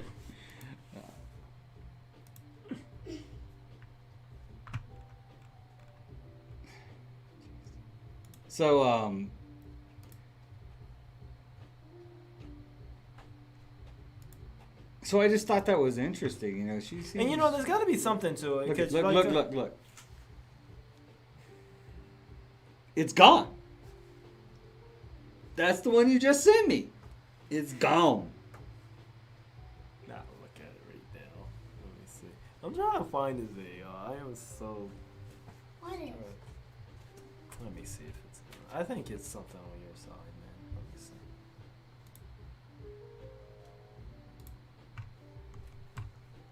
There are so many things we could talk about, but I don't really have time. I think our dinners are getting cold in there. Yeah, dang it. I wanted the. All right, let's see. Yeah, it's on your side, dude. It's still here, dude. It's definitely on your side. They canceling me. It's not, oh no, it just got removed. Oh! Just like that. Wait. I'm glad I didn't play the whole thing. Listen. Hopefully we get lucky, dude. Yo, I just had it there a second ago. They're like, oh, you too? See, So- they on us. We need to shut this down. Yeah. They're on. So that's probably good that we don't. I mean, that other video probably gonna get us canceled too. So This one is we need to quit messing with this stuff. This Oh, is not- it's still here on Lou, where Lou Oh, sent no. it to me. Because Lou ain't talking about it right now. They're in their messages. Why? You're gonna see it disappear right off here. It's right there on Facebook. Well, maybe we could recover by playing the Stossel video about cancel culture. So That's gonna be our video right there. That's what I was gonna say. Here we go. Look, this is what it's gonna look like. This is our video. Dave's live stream for today. That's our background. We're just gonna do that as the background now. We joking about it. I didn't think about that. Yeah. Dang, they got rid of that quick. 1 second I was looking, then I looked over at you, then I looked back at my phone. They're like, that's crazy. That's messed up. Y'all are messed up. Cancel. I'm talking to you. Cancel culture, man. Are we getting No, that's not cancel. That's culture. not cancel culture. Yeah, that's not cancel culture. That's something totally. That different. is. That's something totally different. No, that's totally that's different. just. That's higher. That's actually That's like social filtering. You know what I mean? Yeah. It's just filtering it's filtering the information you receive, so you can't determine what is actual fact or not. They only want you to know the facts that they want you to know. as far as whatever these media outlets are. And sorry, but YouTube and stuff are media outlets. They're privately owned media outlets. So they don't have any, like First Amendment requirement to allow you to speak. So they can, sorry Trump, but they can, censor whoever they want. It's a private company. So unless they determine some other kind of law that changes it where private companies can't censor people. Yeah. Or they actually consider them legitimate media sources. Well, what the heck is a legitimate media source anymore? Well, they don't. These private companies, especially people like Facebook, you can buy censorship. That's what it is. You're buying censorship. You can buy if you want them censored. Because Facebook, Mark, he is, believe it or not, like these companies, they know how to get their people. They know how to get their audience what their audience wants. So if they could, they would have a free, hey, yeah, put out, because it used to be like that, and that's how he got such a massive growth. He was free to express yourself. That was the motto. That's how they growed so big. But then, once they start to monetize and get ads, people start buying for censorship. You had these, hey, they proved that hey, don't let this stay up. I want you to take this out. We're donating, we're putting all this money in, and Mark and them, there's big investors. So basically you're paying for censorship. Well, it's been proven that conservative, all these different conservative organizations have been censored by Google, by Facebook, by all these social media outlets and stuff. And it's went to court. I don't know what the outcome eventually was, but Eve said that she got shadow banned. Do you know what shadow banned is? No, I've heard of it. I'm curious, what is it, and what'd you get shadow banned for, if you don't mind sharing? I'm curious. It has something to do with the IP and everything. So that's deep. That's a deep cleansing. Someone else said that. But yeah. And then there's the whole aspect of cancel culture. I gotta get that video. Just what's that? No, thank you. Trying to get that video back. No, okay. Yeah, but go ahead. I don't know. Now I was in I went to my files, Power Director, and the phone is already running slow, and I got the message, you got too many storage, so I clicked on one, highlighted, so I can delete. I was trying to delete I was deleting the old footage that I used, the raw footage. I didn't need that anymore because my phone was running slow, so I was deleting the raw footage because Power Director has already you already created it. But the thing, I guess both of them Hey, B Square, how's it going? Both of them got highlighted, and it was, and I didn't. My phone. That's what I actually charged. I got in to get a new phone. I charged up my camcorder. I want the next G Liberty. I think I'm gonna try to shoot it with the camcorder and just edit it in Vegas and see how it comes out. I was going to tell you, no, we need to shoot. Do you guys leave tomorrow? Wednesday. Tomorrow's Wednesday. Tomorrow's Wednesday. Yeah. You're leaving Wednesday night or what? Yeah, Wednesday. Well, we might leave earlier because when she's working tonight, so she might not have to work tomorrow. So if that's the case, we're probably gonna leave earlier. Okay. All right. I was gonna try to. Let me see that. Now I was gonna try to see if we can get. Oh shoot! What happened? Look up sesamoiditis. Oh. It's unique. Oh. Okay. It's like these extra bones you have in your toes. Oh. And they get inflamed and stuff, and it's really painful. So to walk. It's been all right since it's in there. Try to get a G Liberty and a. It sucks going on vacation with sesamoiditis. Sesamoids. Look up sesamoids. Sounds like something from a video game, but it's not. Sesamoids. It's a foot issue, big toe issue. The interesting part is that this is Eve again. The interesting part is that you won't know you're shadow banned, meaning others will not see your chat comments, but you just keep typing anyway. Oh. I see you. Oh. I see your chat comments. So either that or we're all shadow banned. There you go. I wonder sometimes that some of my videos that I think are really good don't get no play, and I'm like, what? why didn't they get any play? I tagged that. them, I shared them, and then I have that. so it's interesting, you know. weird. But like the one that we did about the one I just uploaded about racism and industrial. That's what I'm saying. Have you checked your Institutional- studio? No, I haven't. Because it's weird that it's up there, and I think it's still just the YouTube. They said that stuff is supposed to be better by Tuesday or Wednesday. No, so today's Tuesday, so yeah. So I don't know. Maybe you had good views, and it just haven't got there yet. it says 17 views. Wow, that's so weird. But look, it is saying on your side like you got way more likes than that. So weird. Oops. Let's view it in YouTube, right?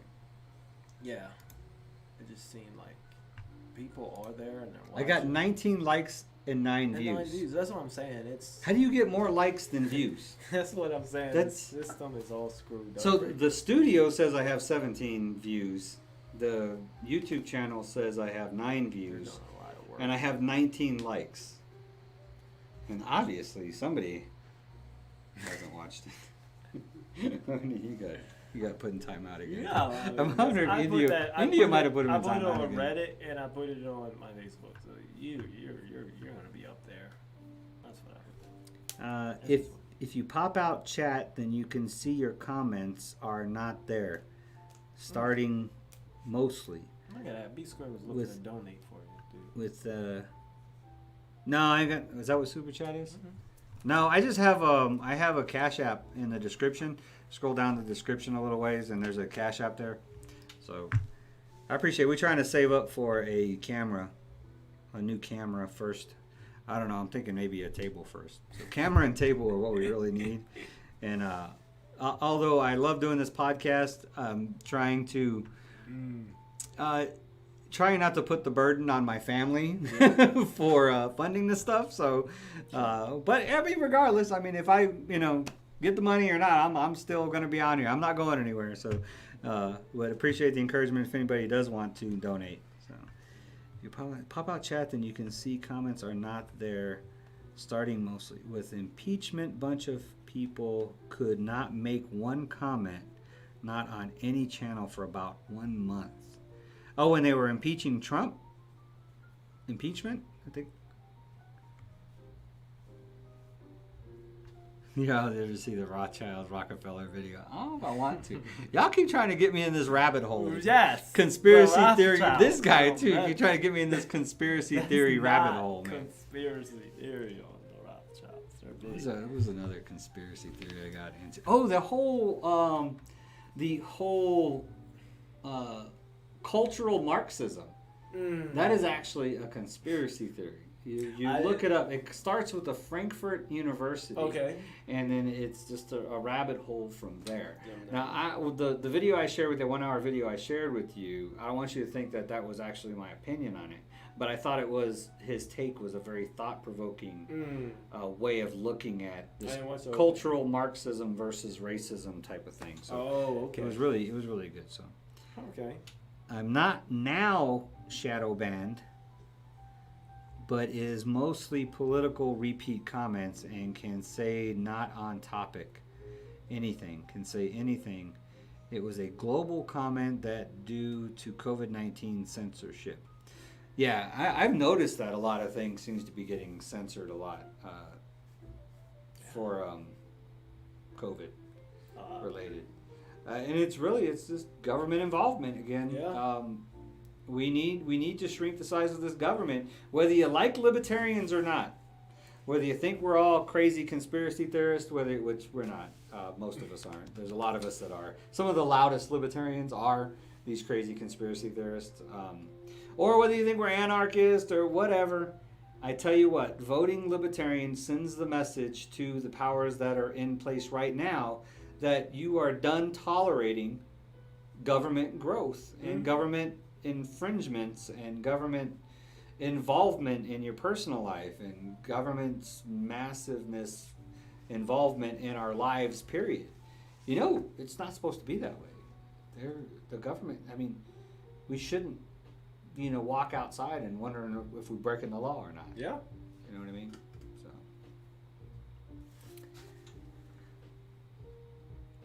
Oh, geez. Poetic Productions going to send the link.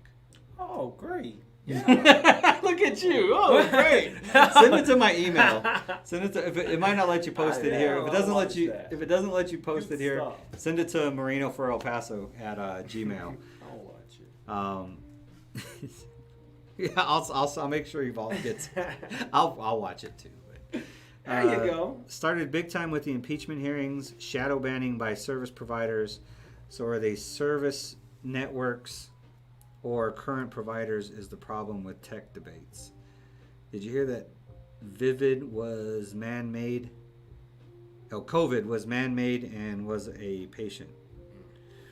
It was a patent. Oh, they patented COVID-19. I've heard that one too, that China created the virus and stuff, and I've heard that one too. I mean, to me, you know, with the conspiracy theories and stuff, you know, they always have to be based a little bit on fact. Yeah, it comes from somewhere though. Yeah, but the thing is for most of them, I'll say this, you know, with conspiracies, it's conspiring. It's a group of people that are conspiring to you know, affect some kind of societal or you know, change within another group of people. I think the main thing is the first thing is they want to change. It's a mental thing. They want to change your mind to.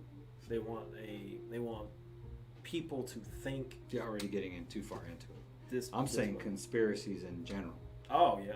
So it's a group of people that are conspiring in order to have some kind of an effect on society or another group of people. Yeah.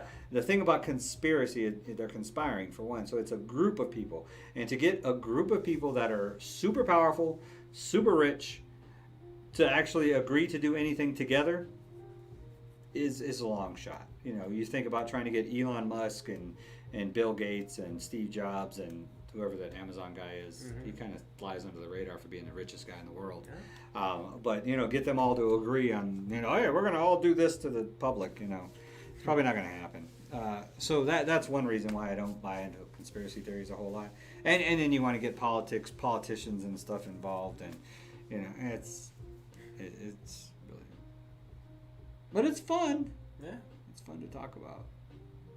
Now, as far as censorship, they canceled Nick. Now, as far as what Eve is talking about shadow banning and censorship and stuff like that, that happens. I mean, that isn't even conspiracy. I mean, that's just factual. We already know that. You know, I mean, we just saw it right now. Videos get taken down.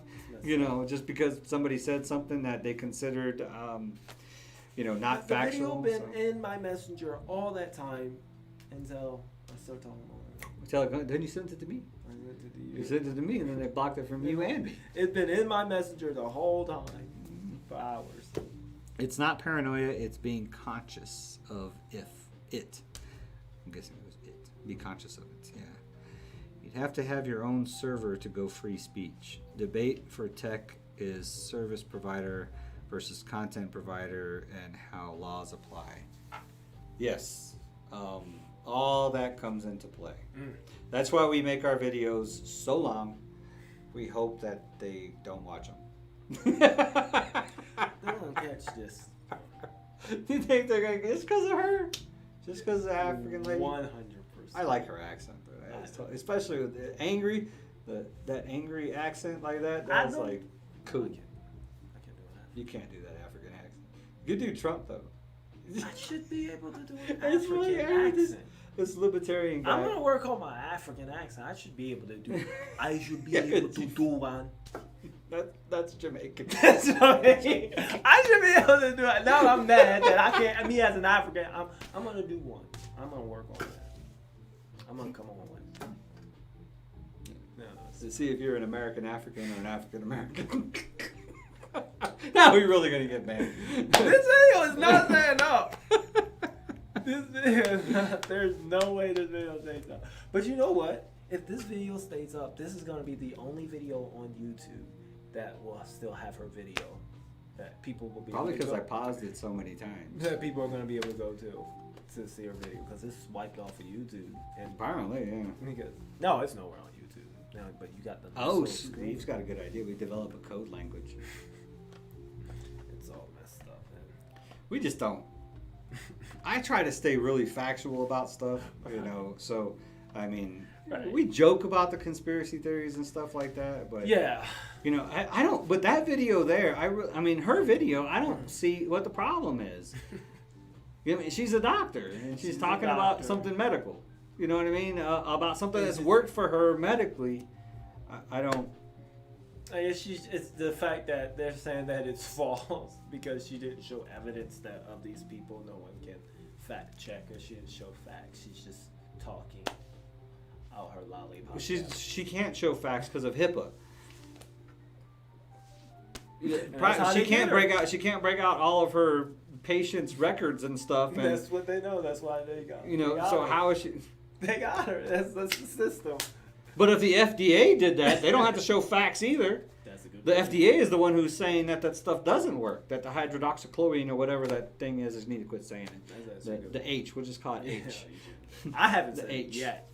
If all haven't said it yet. Yeah. One, because I can't say So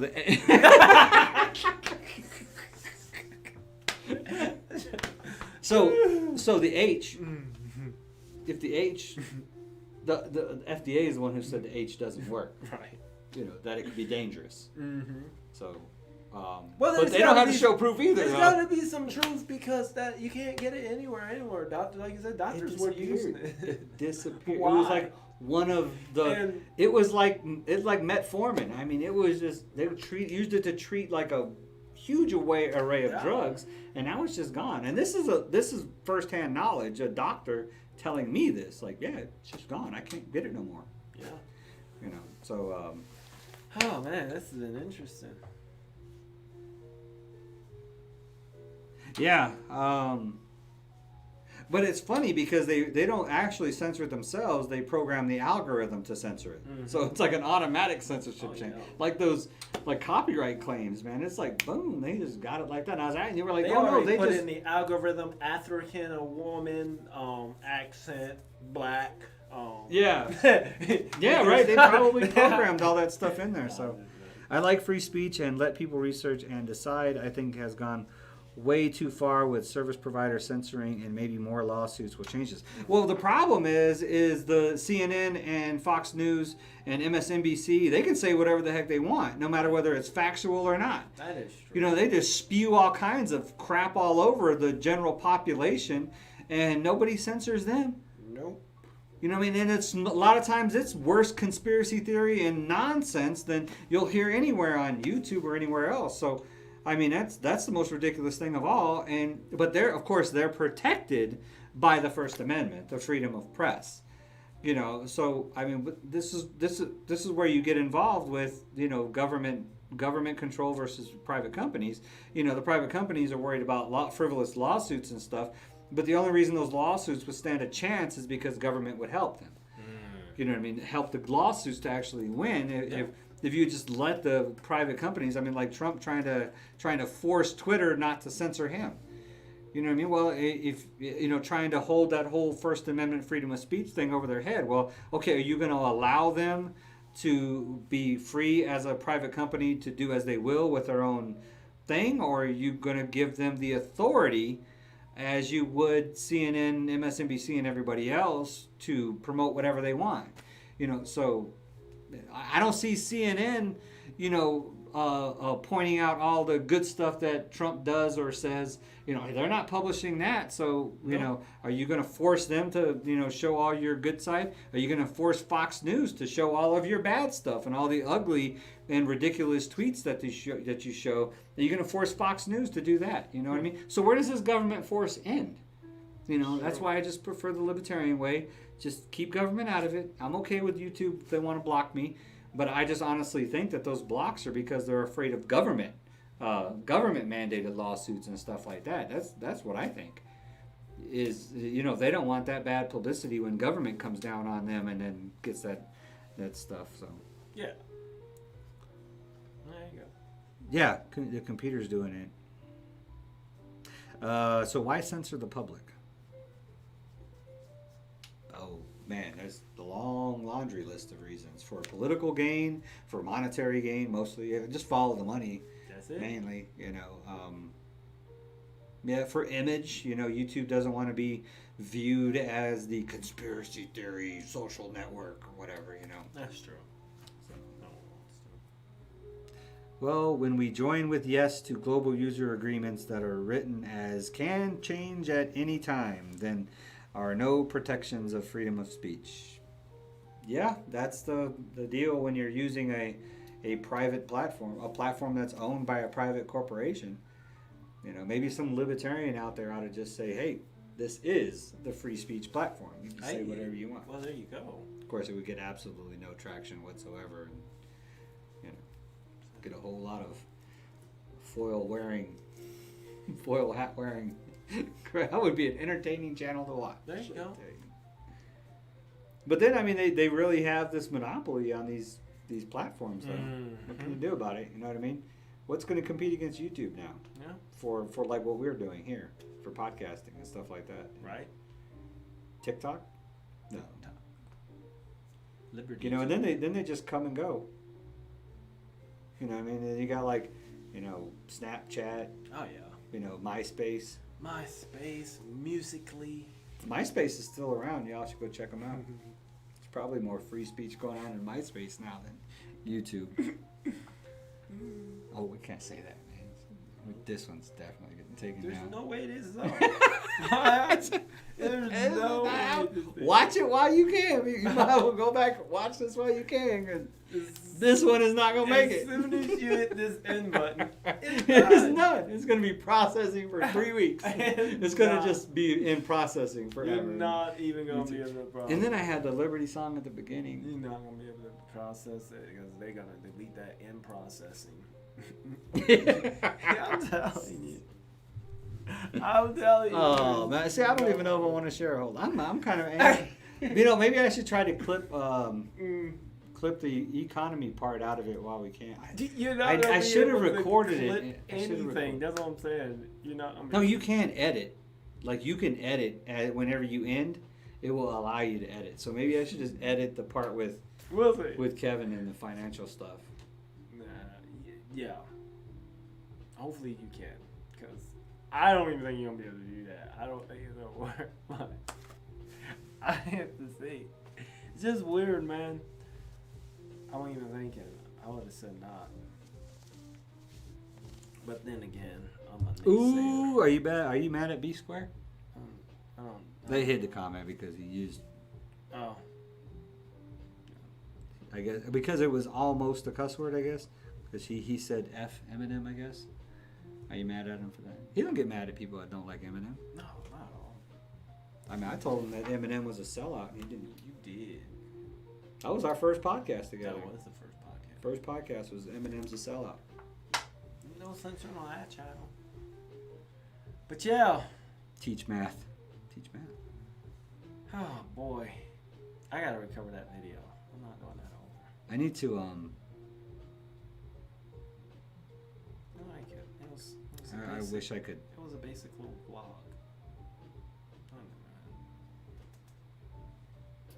I think they would have enjoyed that 14. See, the thing is if I clip it, I don't think, you know, I still want to see if this whole thing would actually stay up. I want to clip I'd like to clip that portion out of it. Yeah. I wonder if it'll allow me to, you know, it will. It should let me create a copy with just that portion.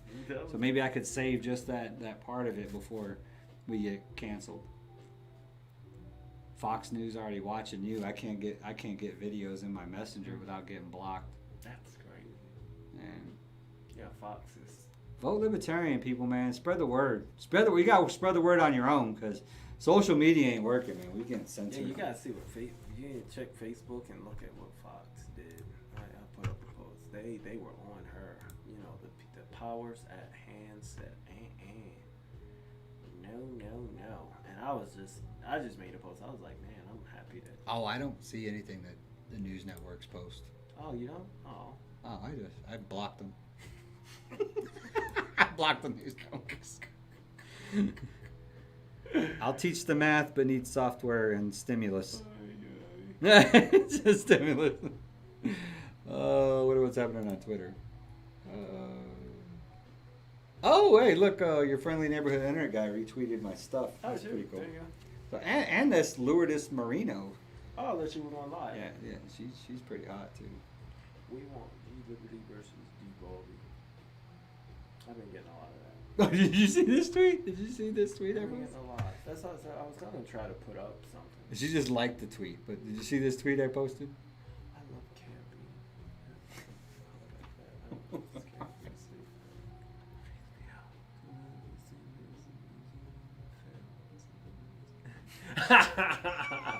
That's a funny caption too. That's good stuff. I was gonna put Epstein didn't kill himself, but then I thought like that one probably wouldn't get. Twitter probably blocked me. Yeah. So Hillary Clinton's Yes. her description on Twitter says 2016 Democratic nominee, Secretary of State, Senator, hair icon, mom, wife, grandma times 3, lawyer, advocate, fan of walks in the woods, and standing up for our democracy. So I highlighted the fans of walks in the woods, and then I tweeted it, and I was like, I love camping, and I'm a combat vet. I don't scare easily, but this kind of freaks me out. Like I'll be walking in the woods, and there's Hillary, and I'm gonna be like, I didn't kill myself. Who does that? Put that in their bio. I'm a fan of walking in the woods. Well, okay, that's what I'm saying, and it's all political and stuff. Well, family, politics, and then fan of walk. That sounds like a threat to me. I'm a fan of walking in the woods. Fan of walking in the woods. It's freaky. That's weird. That's pretty funny. That's pretty funny. That's good stuff. So that's on my Twitter, it's also up there at Dave Libertarian. I just tweeted that out yesterday. I thought it was. Oh, somebody commented on it. Oh, Hillary couldn't comment on it. What is he trying to say here? That she cleared her bio. What? No way. Nah, she did. She did? Anyway, he's just showing a clear bio that she cleared it. I'm not that popular. Yo, you can't follow. Looking at me, man. I got less than 100 followers on Twitter. I mean, why are they worried about me? I got 530 something subscribers on YouTube. I mean, come on. I think I'm world famous. I have been compared to Joe Rogan. There you go. We have been compared to Not Joe out of this one. This was good too. We had a really good interview with Kevin too. It was. I'm going to try to clip that right now, though. I'm going to try to clip it out right now. Even if I lose the rest of this, I'm sorry, Eve. I'm not censoring you.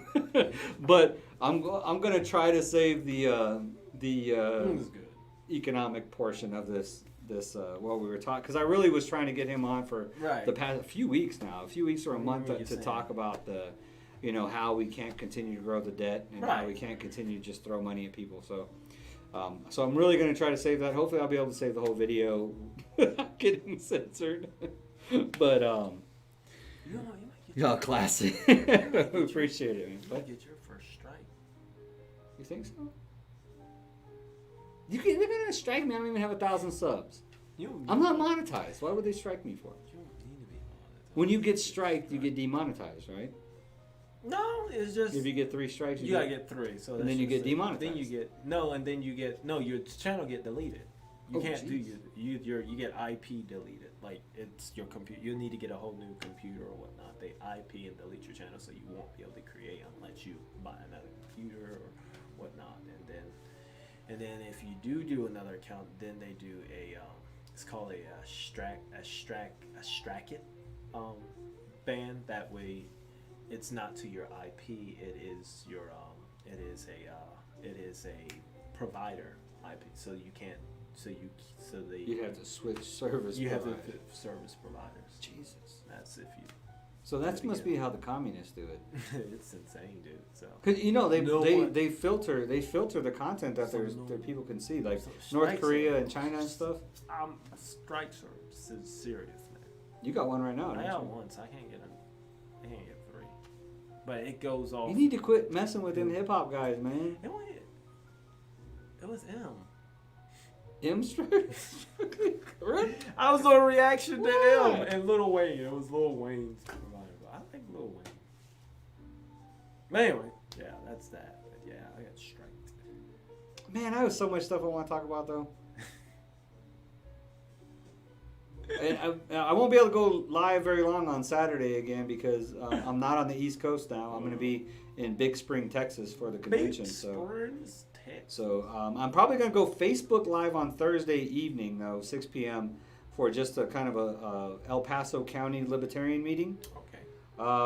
And if you all are B Square, Eve, Poetic Productions. Poetic Production. I like that name, Poetic Productions. It's pretty cool. But if you're in El Paso and you're interested in the Libertarian Party and our activities here in El Paso County, or Senate District 29 completely, which is Hudspeth and all the surrounding counties, then shoot me an email at and just say, hey, I'm interested and I want to please add your phone number, which email I can contact you with, and let me know if you're a member of the Libertarian Party yet, or a registered voter, stuff like that. Just bake it. And if you're interested in volunteering for whatever. So I am the county chair for the Libertarian Party in El Paso. Boom. So I forgot I should have mentioned that before I started plugging the party. Yeah, that's kind of what I do. So I'm trying to grow the party right now. I got a few pretty active members. Really need a lot more. I need more volunteers. We're trying to push the Joe Jorgensen campaign. If I had some volunteers, I could probably get some free stuff from the national campaign, so we could start pushing her content. Right. Yeah. So, but that's it. Do I have a scripture? Do I have a scripture? Oh, there you go. Oh, actually, do I have a scripture? Oh, I could talk about a scripture. So, you were there Sunday. I asked my pastor about. Oh, okay. We do. He just started doing this Sunday evening. He calls it the wind down, where all of us disciples, basically the church family, get together and talk. And nobody was ever talking Sunday night, so I was like, I'm gonna ask him something. So I asked him about the centurion in Matthew, the centurion that comes and he tells Jesus that, I don't deserve it because I'm a person of authority. I tell somebody to go and they go. I tell people to come and they come. And I tell, hey, Eve, take care. Appreciate you coming by. Thank you so much for your comments and contributions. Really appreciate it. I wonder if she's married to Adam. Talking Bible stuff now. I always end with the scripture for anybody that's new here. So I always end with the scripture. So the centurion, being a person of authority, said, I don't deserve it, but my servant is sick, and could you please heal him? To Jesus. And Jesus, was amazed at the person's faith and said that, this man's faith is more than all of Israel. And he was a Roman centurion. And I think it was because what Pastor was saying was his authority was not higher than God's authority. So he knew that he had to subjugate himself or humble himself before a higher authority in order to get this healing done. And it's really significant because it's just a reminder to those of us that are in the political environment that there is one authority that is higher than all authority, and that's the authority of God. So you can read some research articles online. People are looking for content reviews. Nods has been trying to get married. Oh, did I miss something?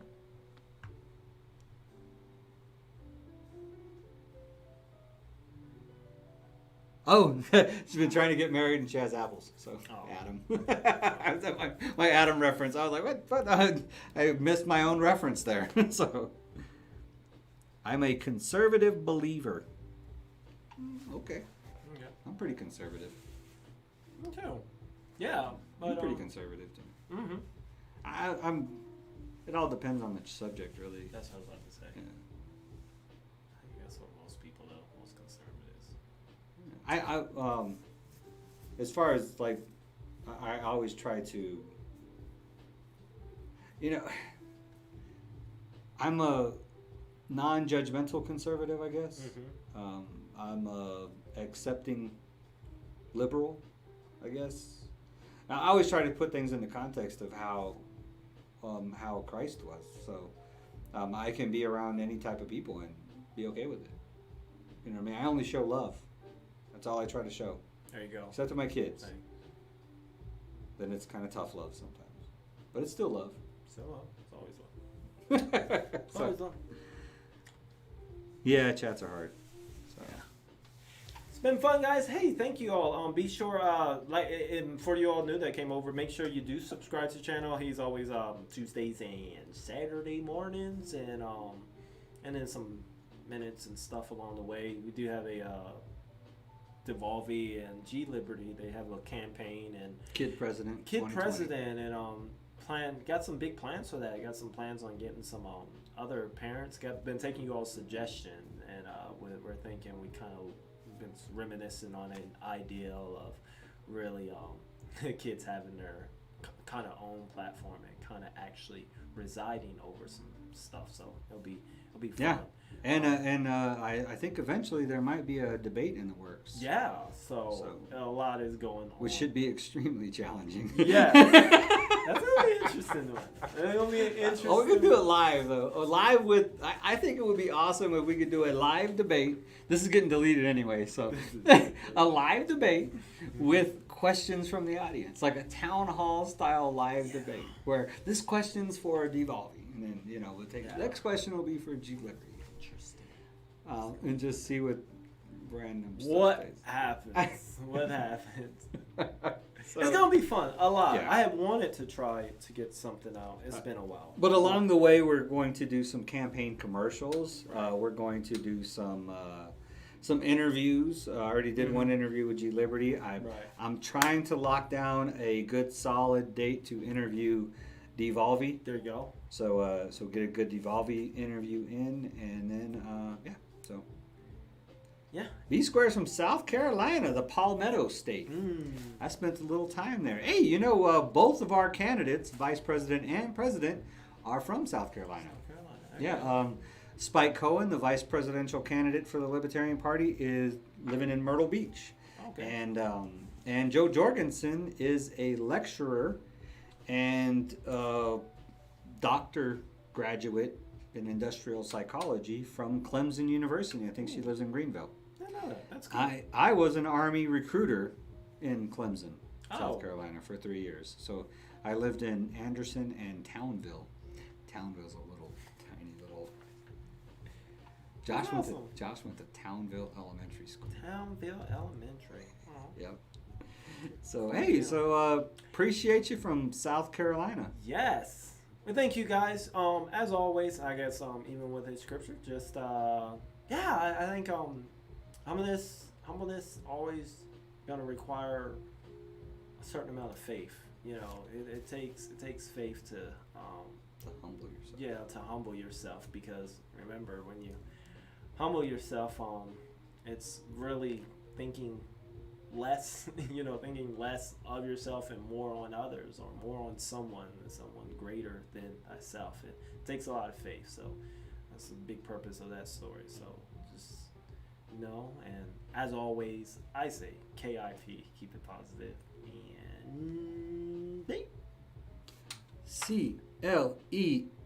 CLEMSON. Go Tigers! Sorry, I think I got it right. It's been like 10 years since I've been in Clemson, so but we should got all the home games. Something like that. Oh. CLEMSON. Go. And you got to say Clemson. You got to put a P in there. I don't know why, but otherwise they know you're not from South Carolina if you don't put the P in there. Clemson. Good to know. So, but anyways, KIP, as he says, keep it positive. I like to say, love your neighbor. The second most important commandment of all. Beautiful day in the neighborhood. That's the second most important commandment of all. The two most important commandments, right? What are the two most important? Love the Lord your God with all your heart, mind, and soul. And the second, which is close to the same thing, love your neighbor. So humble yourself before. And yes, keep it positive. God bless you all. God bless you all. Thank you guys. Thank you all for watching. This is probably getting deleted, so. Yeah. This is...